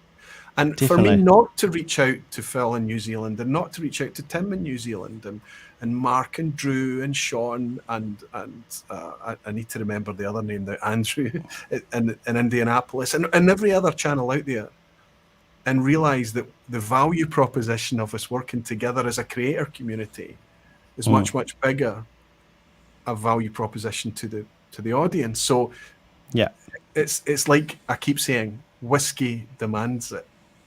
I have to thank you that when this guy in Glasgow reaches out to you and you say, okay, I need to thank you for your trust. Whiskey demands it, right? It's like whiskey doesn't care how you vote. I don't know how you vote, Phil. I don't know how you pray. I don't know how you eat. It doesn't care. And I think we need to push that to make it much, much more inclusive. I think we're only I know you and I believe the same thing. We're only scratching at the surface. So thank you for your kind words, but we'll have enough of that. And I'm going to ask you a different question now. Yeah. Based on, you've seen huge growth from the scale of presentation and the quality of the content. The history of Scotch, Phil, was a tour de force. And your humility, because you came back to me after it talking about incidental little silly mistakes you might have made. Forget about it. That was it. If you watch a documentary on YouTube that was made just a few years ago by a professional production company, they've made mistakes too. The pronunciation and geography and everything. You made virtually no. In fact, the error you drew attention to isn't even actually an error. That was an amazing Phil's The History of Scotch Whisky. If anybody's new, just go and watch that video. I watch it because you learn. It doesn't matter where you are on the journey, you will learn things from everyone that you meet in whiskey. I'm going to ask you, Phil, based on where you've brought yourself to, the whiskey audience, whiskey community and YouTube, in order for all the channels to grow, maybe not as fast as you, but in order for all the channels to grow, the YouTube audience needs to grow. We need to make this an appealing, comfortable place for everybody to step into. Do you think that that's a possibility in 2022 and beyond? Do you think it will still continue? For people getting into whiskey? To grow the appeal of what we do, to bring people into YouTube. I think people are coming into whiskey. People are coming into whiskey, absolutely. I mean, like people starting channels and that sort of thing? Yeah, how do you see the YouTube audience continuing to grow? Or do you think that... Yeah, I think so. I think more and more people now are consuming content online. I think I can't see that going in a different direction. And like there's so many people who I thought would never get into whiskey who are now getting into it, and then a proportion of them are now consuming content online. I think this is only going to grow. We're only going to, I honestly think we're only at the start of it. I think 10 years from now we'll look back at this and go, "Wow, wasn't it crazy back then?" You know, we're all a bunch of little channels, or like the WhiskyTube was such a small little corner of the internet. I really do. you look at how it was 10 years ago, and I think there's going to be the same kind of exponential kind of change to the WhiskyTube in another 10 years. I just can't see it going in a different direction. We're not going back to, I don't know, some documentary on the BBC. Like, that's not what so many people consume online now. So that's really interesting because in a chat I had, in fact, I'm not telling tales out of school, Ralfy said those exact words. He believed that it was just going to keep growing and growing and growing, and he's specifically talking about in the video environment as well. The whiskey's growing, it's taking care of itself. We've talked tonight at length about how Scotch is already growing the capacity, and Scotch is massive. And then you add in world whiskies onto that as well. It's almost inevitable that more and more people are going to get interested in whiskey. I think if people step up to cater for them in the quality and the level that Phil in New Zealand First Fill Whiskey has done, I think we're all going to be in a very good place, my friend. It's quite amazing what you've been able to achieve in a short space of time. And yet, we all occupy the same space. We all remain supportive of each other. We all remain connected, and we all remain friends. We know how hard work it is. We can see the effort in everything that you do. Dribs and Drams down in Australia. No, Dribs and Drams is in Canada, sorry. Another creator channel. He said, as someone who works his butt off with the on-screen text and jump cuts, etc., I sometimes wonder if people prefer the basic Ralfy approach better. Do you know what? But don't worry about it. Do what you do that you enjoy. I think that's got to be key, isn't it? Because if you try to appease or to be something because you think that's what's needed, Aquavite can never be First Fill Whiskey. And I don't think First Fill Whiskey ever started out thinking that he would want to be Aquavite. And there's room for different styles. Absolutely. Are we, even with 200 plus channels more, are we at saturation point? Or do you think, like me, I believe everybody will find their audience? Yeah, I think so. And I think at the end of the day, everyone has different personalities. Everyone has something different to bring to the table. Everyone has different experiences, different backgrounds, and they're going to interpret whiskies different ways. And actually, that's interesting. Like, if you feel like you've got something interesting to bring to the table, do that. I mean, look at what Kanpai Planet's done. That's fantastic. Yeah, absolutely. Yeah, absolutely. It's great. These channels have started this year, Whiskey, Kanpai Planet, absolutely fantastic. And the smallest channel we had on tonight, the smallest, raised £8,000 for a cancer charity in the last 12 months. So good. So, if we talk about scale, everything has to be framed and not just, it's difficult to measure it by numbers. Everybody's going to do it in a different style, in a different way, to a different audience. And it's all going to be valid. My advice to anybody, and I think it's going to be similar to you based on what you've just been saying, to anybody that's going to be starting a YouTube channel or any kind of content in 2022 would be, do it because it's bloody good fun, because it's not easy, right? You might look at First Fill Whiskey and think, wow, 16,500 subs, and he's only done this amount of videos and things like that. Just look at the quality of the content and know the amount of, because we're not actually watching 10 hours of video editing for Phil to put that out. We're watching 10 hours of video editing on the back of 10 years of learning the craft in order to spend 10 hours putting that video out, which means that we can never be Phil, right? So do what you can do that's fun, and listen to your community, listen to the feedback. Saxo Scott is saying, as soon as the kids have moved out, my TV license money goes on you guys. You star, thank you so much, buddy. Thank you so much. Listen, Phil, I'm glad to be your pal, even though, like Rob in Canada and so many other people I've seen tonight, we haven't actually met each other yet, but that doesn't matter. I'm glad to see a channel bringing out good quality stuff. I'll always do anything I can to support it. It's integrity forward, best intentions, and it comes from a point of passion. I love watching it, Phil. You're doing great stuff. You really are. And I'm glad to have you behind the bar at the vPub too. Glad to be on the bar. If you can get yourself away from toddler duty for a wee bit longer, please stay for the quiz, my friend. Otherwise, I have been packing presents this morning. It is, as Tim was saying, it is Christmas Eve here, so I might have to shoot away, but yeah. Of course. No, thank you very much. It's good to just pop on. Yeah. It is. It's brilliant, buddy. I'll raise a wee glass, and I know that it's early in the morning for you, but I'll raise a wee glass and I'll say, "Oh, you star." I love good summer whiskey. A nice summer whiskey, of course. Christmas Eve is summertime. Yeah. I don't want to miss this one as well from Ebbhead Rob. Ebbhead Rolf. He's saying, I want to raise my glass to say thank you, Roy. During a year when so much was closed, you kept the vPub open all year. It means a lot to all of us. We understand it is a lot of work to keep the show running week after week. Rolf, with friends like you, it's very, very easy. I loved spending it. Was a bonus to get to spend time with you in Frankfurt this year, buddy. I'm hoping that we can get together in February in Glasgow again soon. And thank you very, very much for your super kind words and your virtual dram. To Rolf, Ebbhead out in Norway, and to First Phil at the opposite end of the planet down in New Zealand. Slancheva. Cheers. Beauty. Beauty. Thanks, Roy. Thank Beauty. you, my friend. See you soon, Thank buddy. you very much. Have a Merry Christmas. Merry Christmas. Merry Christmas, Phil. Absolutely terrific stuff. It's been very, very long tonight, hasn't it? But there's just so much to share with you. It's quite amazing. Listen, there's still over 200 of you in at this time, and it's Christmas Eve even for us here now as well. Thank you so much. If you are willing to stay for the quiz at the end, I'll say thank you. Thank you generally so much. Next week on the vPub, it's going to be a celebration of you guys. It's going to be about community.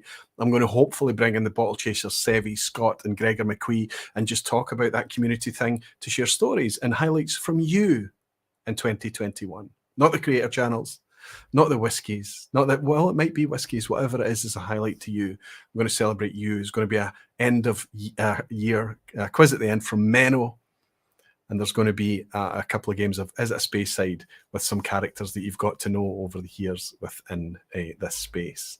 I really hope that you can join us there. Fraser Thistle, who I got to hang out with this year in this very vPub. Merry Christmas to you and the Barflies. I hope Santa brings everyone a nice bottle. Well, that is a very nice thing to wish for. So anybody that's willing to stay up with me late on Christmas Eve, very early in the morning, to play a quiz, a crunchy quiz, a tricky quiz, you're very welcome. Multiple choices. Always, who do we still have in? Tim in New Zealand is still here with us. Tim, you star. Good to see you, buddy. Good to welcome you in. Ben at Whiskey Geek is still here. Phil and Deepa on the west coast of the US are still here. Thank you, guys. Thank you so much. Rob from Toronto is still here. Brave folk that we have. And Mac at Kanpai Planet is also here too. Absolutely superb. Are you all ready for a bit of a crunchy quiz? As ready as we'll ever be. Yeah, we'll give it a go. See, if it was a tasting session, if it was a blind session, Ben would be confident, I'm sure. But with it being the quiz, it might be a wee bit trickier. Okay, let's bring this right up. We don't need this at Space Side slides. We just need that. I can add it to the stream. Now, does it work? Does that work? No, it's only me that's on if it's like that. So we don't want that.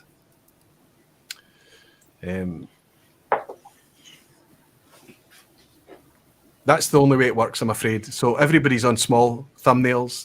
As long as you can see the quiz, though, that's all that matters. You know the drill by now, everyone, right? A wee piece of paper folded up with with A, B, and C so that you can all hold up to the camera at the same time. Fantastic. And I'll be right back.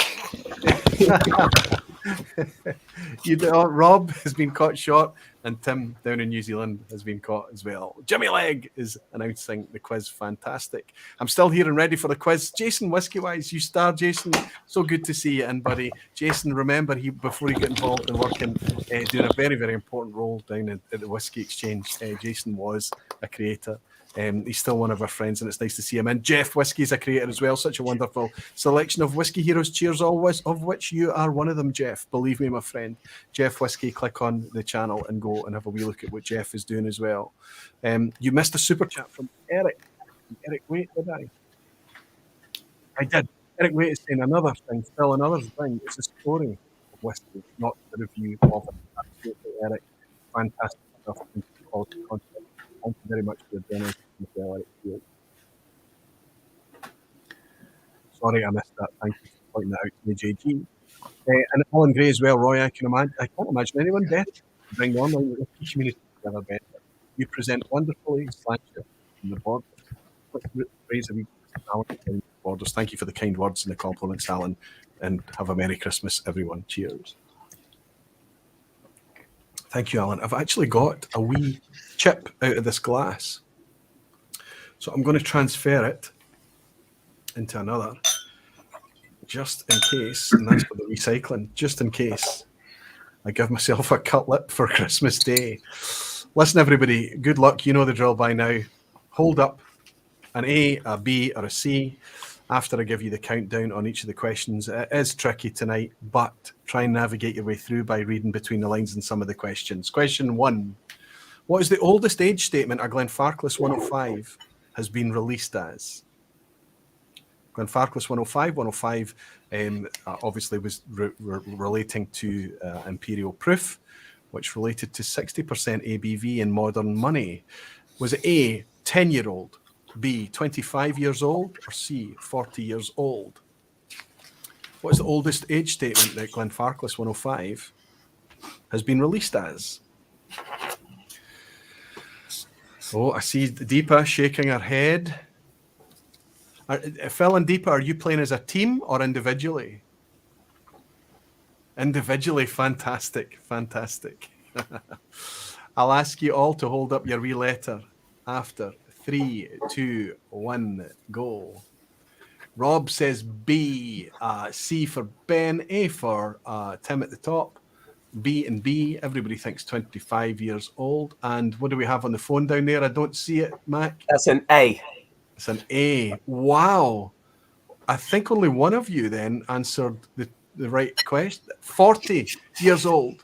Glenfarclas was able to put out a 60% ABV sherry matured whiskey at 40 years old. And if you fancy picking it up as a late Christmas present, you can nip along to the Whiskey Exchange and pick up a bottle for a mere £4,500. That is quite amazing. Now, if you talk about climate maturation and things, and bourbon where the water evaporates and the alcohol increases, that's not what happens in a damp climate of Scotland. So it's quite incredible to see a 60% ABV whiskey at 40 years old. I don't know how many other producers out there could achieve such a thing.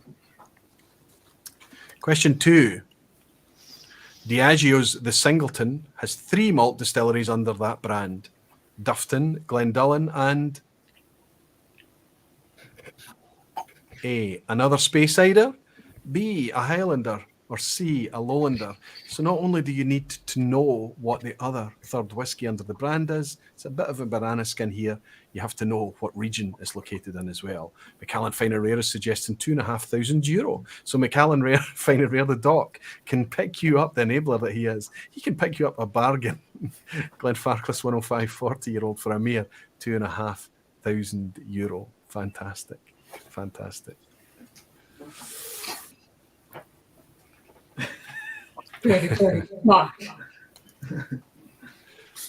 Hold it up when you're ready, guys. Tim, Ben, Phil, Deepa, Rob, and Mac. 3, 2, 1, go. I think Highlander. Okay, and then Phil and Deepa splitting it, thinking another Speyside or a Lowlander. I can tell you that the third one under the Singleton umbrella is Glenord, which is just a wee bit west of Inverness in the Highlands. A Highlander. Sorry, Phil and Deepa. Singleton of Glenord is the third one in the family. I think it's cheating by Diageo. That's 3 distilleries in order to make up the sales numbers of one brand, but that's the way they play it. Question 3. Clynelish famously operated as Clynelish AA and Clynelish B for a few years. This is in the late 60s, early 70s. Which other Diageo distillery did the same in the 70s and 80s? Read between the lines. A, Linkwood, B, Glenmurray, or C, Royal Lochnagar. One of these distilleries also had an A plant and a B plant in operation through the 70s and 80s. Famously, Clynelish B eventually became renamed in the early 70s as Brora, and that gave birth to the legend that is Brora today. That was after the new Clynelish distillery was built in the late 60s. And for a while, it was operating as Clynelish A and B. But which of these Diageo distilleries did the same in the 70s and 80s? After 3, 2, 1. We have A for Linkwood from Ben, A from Tim. We have B from Rob and A from Mac and Phil and Deepa. Oh, Deepa thinks Linkwood and Phil says Glenmurray. Glenmurray's not a Diageo distillery. It's owned by Lamartine Cays, unfortunately, Phil. That's why I Royal can never do is Speyside. What was that? That's why I can never do Is It a Speyside? Yeah, you can never say it's a Speyside. And Royal Lochnagar is Diageo's smallest distillery, only 500,000 litres, really quite tiny. Linkwood was the one that was operating as A&B during the 70s and 80s. I told you it was a tough quiz. And number 4 is an asshat. Andy at Maltbox this very evening has released his Whiskey of the Year. What is it? No spoilers, Andy. Don't you worry, son, if you're watching, my friend.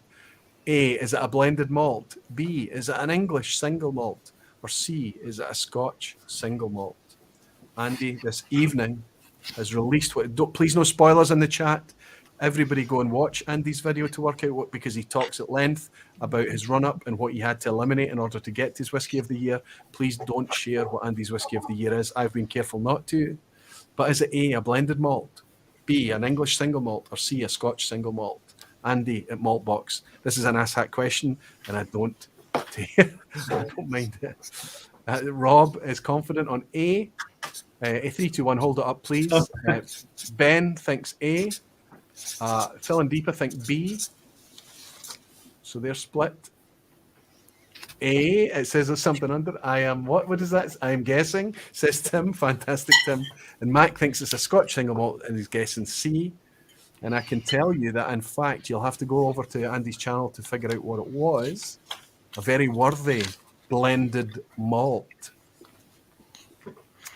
Blended malt, I think, potentially, when we're all looking at the prices in 2022, this could theoretically be a category that is a saviour for a lot of us. Blended malt. Andy gave it his Whiskey of the Year. Go over to the Maltbox channel and pick it up. It was just released this evening. If you were a patron, you would have heard what his Whiskey of the Year was yesterday. He released it early. Question 5. This looks like a Christmas jumper, but no. It's a picture of a whiskey label. I'm going to ask everybody, what is the brand that we're looking at here? Halfway point now. Are we looking at A, Compass Box, B, Glenmorangie, or C, Macallan? A, Compass Box, C, Glenmorangie, or C, Macallan? Whiskey Central Sheila is dropping in the Maltbox link. Sheila, you're a wee star. Thank you so much. Okay. The lounge has their answers locked in. Rob is ready to drop in 3, 2, 1. B for Phil and Deepa, B for Ben, B for Tim, B for Rob, B for Mac. Everybody thinks it's a Glenmorangie. Absolutely right. This is the release. Right. A Tale of Winter. A Tale of Winter. Obviously a follow-up from A Tale of Cake with our Christmas jumper packaging. Not tried it. I don't know who has. But there we go. Halfway point now. Question 6 and a wee bit of a banana skin. Take a deep breath. All but one of Diageo's original 6 1988 classics. This is geeky as hell. I love it. All but one of Diageo's original 6 1988 classic malts are what? A, still available today. B, made with worm tub condensers. Or C, sold at 43% ABV. If it helps, I will tell you what the original 6 classic malts are, if I can remember them. We have Glenkinchie, we have Cragganmore, we have Talisker, we have Lagavulin, we have Oban, and we have one more that I've forgotten. I bet you the chat can remember. What am I forgetting? Oban, Talisker, Glenkinchie, Lagavulin, Cragganmore, Dalwhinnie, ya beauty. There we go. All but one of Diageo's original 1980 classic malts are either A, still available today, B, made with worm tub condensers, or C, sold at 43% ABV. I apologise to all the channels who are participating live tonight because I've been saving the really tricky questions till the end of the year, because on the 30th, Menno is coming, and when that's going to be brutal. So I'm getting out my tricky questions in advance of Menno turning up for the big quiz at the end of the year. After 3, 2, 1, your answers, please, folks. C. A. C. Oh my goodness, C. And Rob is A. Listen, you may have a gripe with me and say that Glenkinchie was originally released as a 10-year-old and is now not available anymore as such, and it's a 12-year-old. But that's not what I was looking for, still available today. I was actually looking for B, made with worm tub condensers. 6. Classic malts, the only Lagavulin did not have worm tub condensers. Guys, I can sense this is a brutal quiz. How brutal is this quiz? Give me a temperature after 6 questions. Well, Ben's on 5. Swagger. Tim, what are you on? It's 5.5. Almost a 6. Rob's on 3. Phil and Deepa. Deepa's twice as good as I am. Let's leave it as that. Okay, fantastic. And Mac, how are you getting on? 3 out of 6. 50%. Okay, listen, 3 out of 6 is a pass mark. Do I get bonus points for showing a worm tub? I randomly have. Wow, you really do. There's no water. I had the distilling kit out yesterday. Fantastic. Yes. Take a bonus point for showing a worm tub, absolutely. Question 7. Which 2021 Untold Legends 16-year-old special release featured a horse on the packaging and bottle? You might notice that the theme of the quiz tonight is Diageo and worm tubs. But I'm asking you, which of the 2021 Untold Legends 16-year-old special release featured a horse on the packaging? Was it A, the Royal Lochnagar, B, the Lagavulin, or C, the Oban?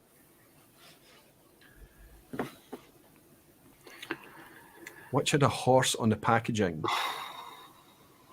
Honestly, I think it's the only one that was 16 years old as well. So I'm helping you a wee bit there. Oh, yeah. Jimmy Legg is saying, Tim, yes, you do get a bonus point for the worm tub. Thank you. After 3, 2, 1, hold up your answers, please. Tricky one. Lagavulin says Tim. A. Whiskey Geek thinks it's Royal Lochnagar. C and B for Phil and Deepa. And Phil, Rob, sorry. I can't see, it's just off camera. A, okay, Royal Lochnagar. And A for Mac. I can tell you that, aye, well done, guys. It's Royal Lochnagar, 16-year-old with a horse on the label. At 200 quid, it was just a wee bit salty for me. I didn't buy a single Diageo special release this year. I can't remember the last time that happened. Things are getting just a wee bit salty on price. There was a very good value Cragganmore come out in 2020 at £120. It was a 20-year-old. Cardew 11-year-old was reasonable. But this year, nothing has taken my fancy, so I avoided. Question 8. American Prairie Reserve is a sourced straight bourbon release from which American distiller? American Prairie Reserve as a concept, this is really interesting too. I'm talking about the reserve itself, but they've named a whiskey after it too. Which distiller did that? Was it A, Wanderback in Oregon, B, Westland in Washington, or C, High West? Oh, I'm not sure where High West actually are. American Prairie Reserve is a sourced straight bourbon release from which American distiller? They're releasing this while their own whiskey is maturing, no doubt. I hope that helps you a wee bit. A, Wanderback, B, Westland, or C, High West?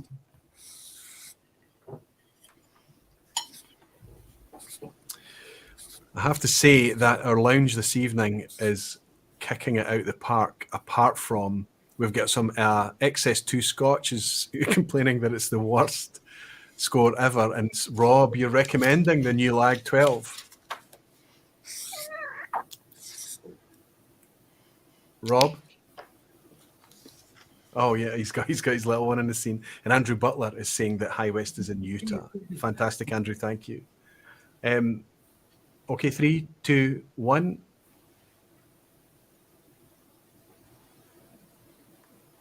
A, C, C, C, B, and C. Phil, well done. You're another mark on the board. High West, absolutely fantastic. I don't know if I've got a picture of this. No, I thought I might have put a picture up, but no. American Prairie Reserve is released by High West Straight Bourbon. Which of these distilleries, second from last, and it is a bit of a banana skin, which of these distilleries, oddly, has a shell and tube condenser as well as a worm tub fitted to its wash still?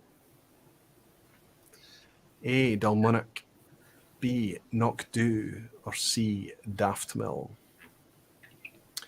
Bit of a banana skin here. Let's see how the points are doing in the... Gino is on 6 out of 8. Gino, you've got to be happy with that. Jason Whiskey Wise on 7 out of 8. Fantastic. Graham Fraser is saying 7 out of 8. Remarkable. And XS2 Scotch is now celebrating. Yes, another point. Gailey C, 1929, is saying first ever pass on a 6. Well done. Superb. Graham Young on 7. Oh, the same still, Jimmy Link. Yes, absolutely. This is a shell and tube and a worm tub on the same still. Guys, I know this is brutal. I know it's hard, but it's interesting, isn't it? One of these worm tub distilleries also has a shell and tube condenser on its wash still. 3, 2, 1. Tim says C. Ben says C. A for Phil and Deepa. Rob is off camera again. Bring it back. C, Daftmill. And B, Knockdhu. Mac steals it.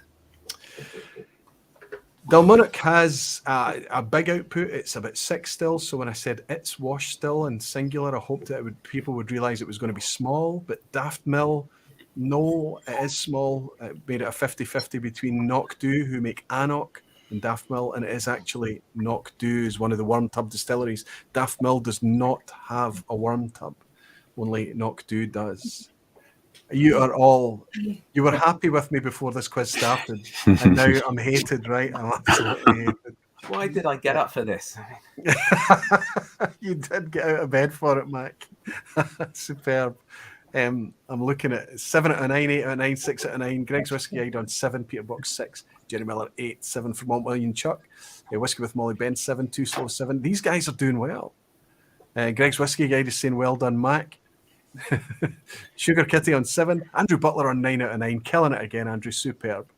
And the XS2 Scotch is saying it's going better. Molasses Mike is saying 6 out of 9, unsubscribe, and Too Slow is strapping himself for the ass hat. One Glassman Warner is in saying 6 out of 9, Roy, I blame the whiskey. Alistair Gray is saying 2 miles from my work and I didn't know this. Shocking. Alistair, you're that close to Knockdhu. Fantastic. Last question. It is an ass hat. I do apologise in advance, but it's all just for fun. You do not need to share, guys, what your score is at the end, although some of you seem to be doing okay. How many of the Inverhouse's 5 distilleries have worm tub condensers installed? So Inverhouse's 5 distilleries, I'm just going to ask you, how many of those 5 have worm tub condensers installed? Is it the same the same as the number of A, Diageo's Corners of Scotland, B, Stills at Clydeside Distillery, or C, Ballantine's series of single malts? How many of Inverhouse's 5 distilleries have worm tub condensers installed? Is it the same number of Diageo's Corners of Scotland? That new relaunch program, which has them investing significant amounts of money all over Scotland in various whiskey attractions. Is it B, the number of stills at Clydeside Distillery? Or C, is it the amount of releases that came under the Ballantine's single malt releases? This was obviously a Pernod Ricard release celebrating the whiskey, the malts that make up Ballantine's blend. I could tell you what they are, but I would give away what that number is, so I won't until the end.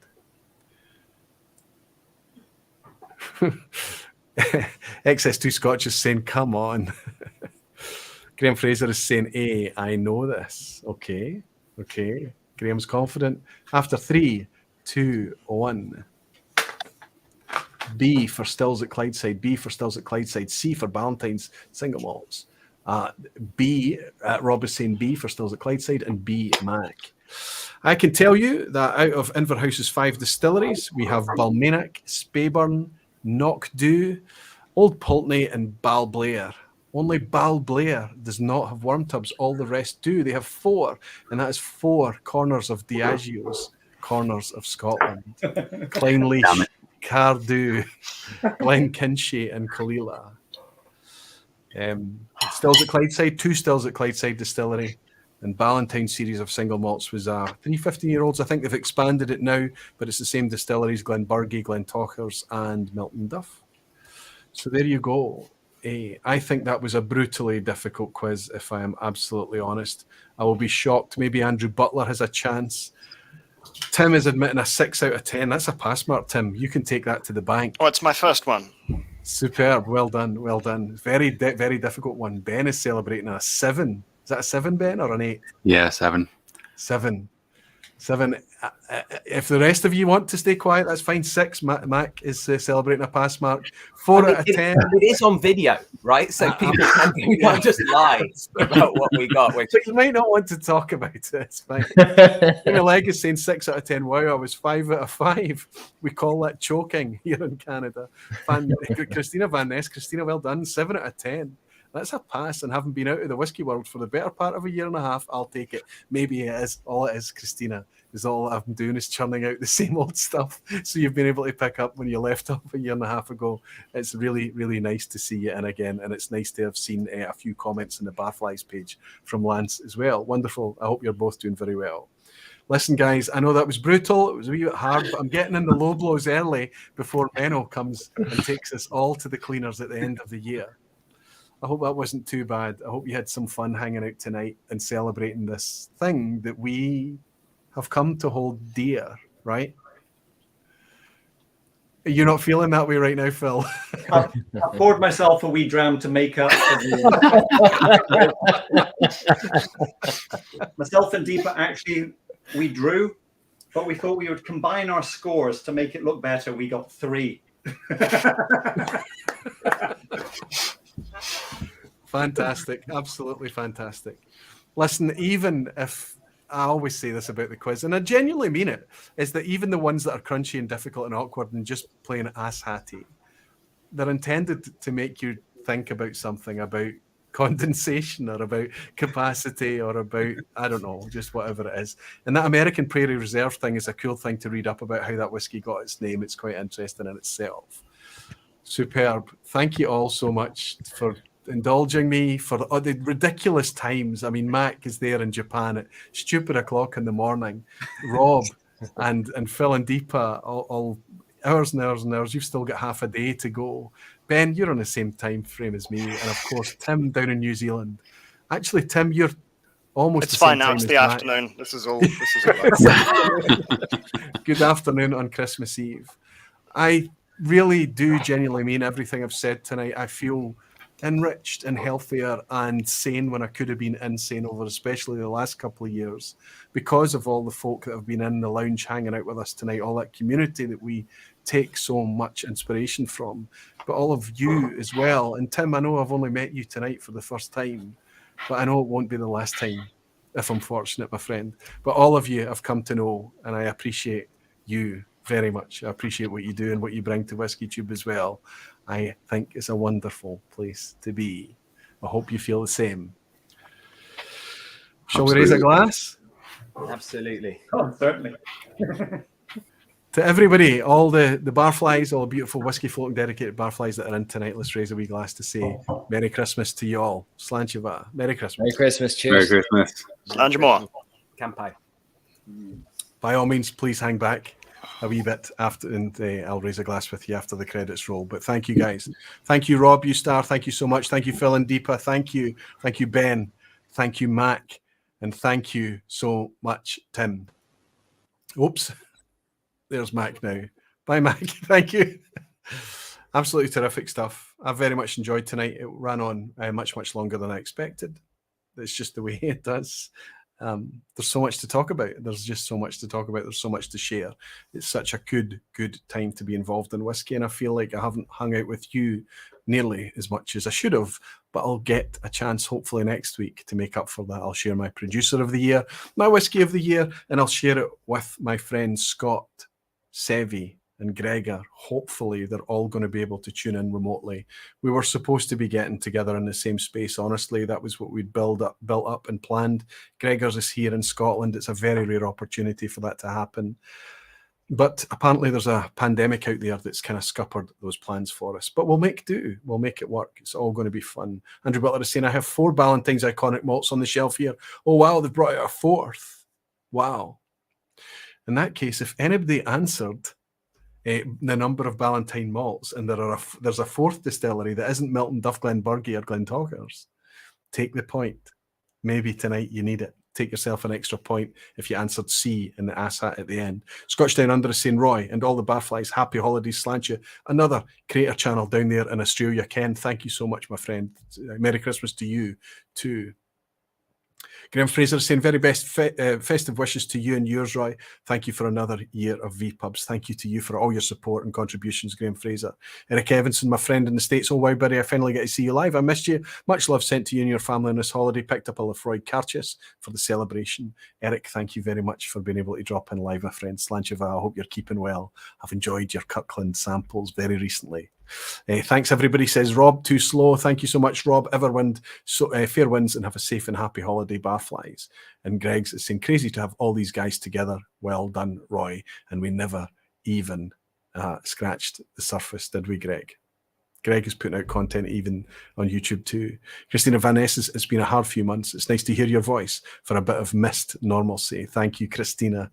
It's nice to have your face and here too. It's wonderful to welcome you. Andrew Butler is saying, Valley Tan is even more interesting. Wow.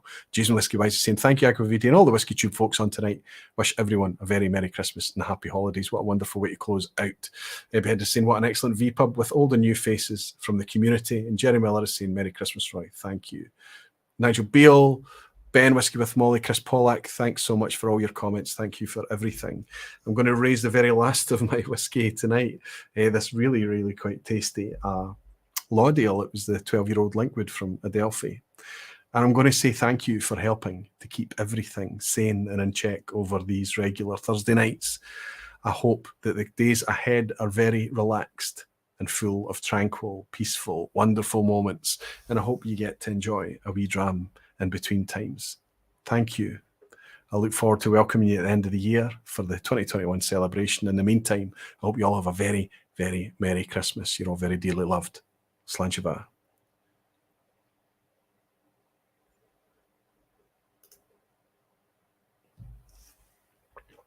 Happy Christmas.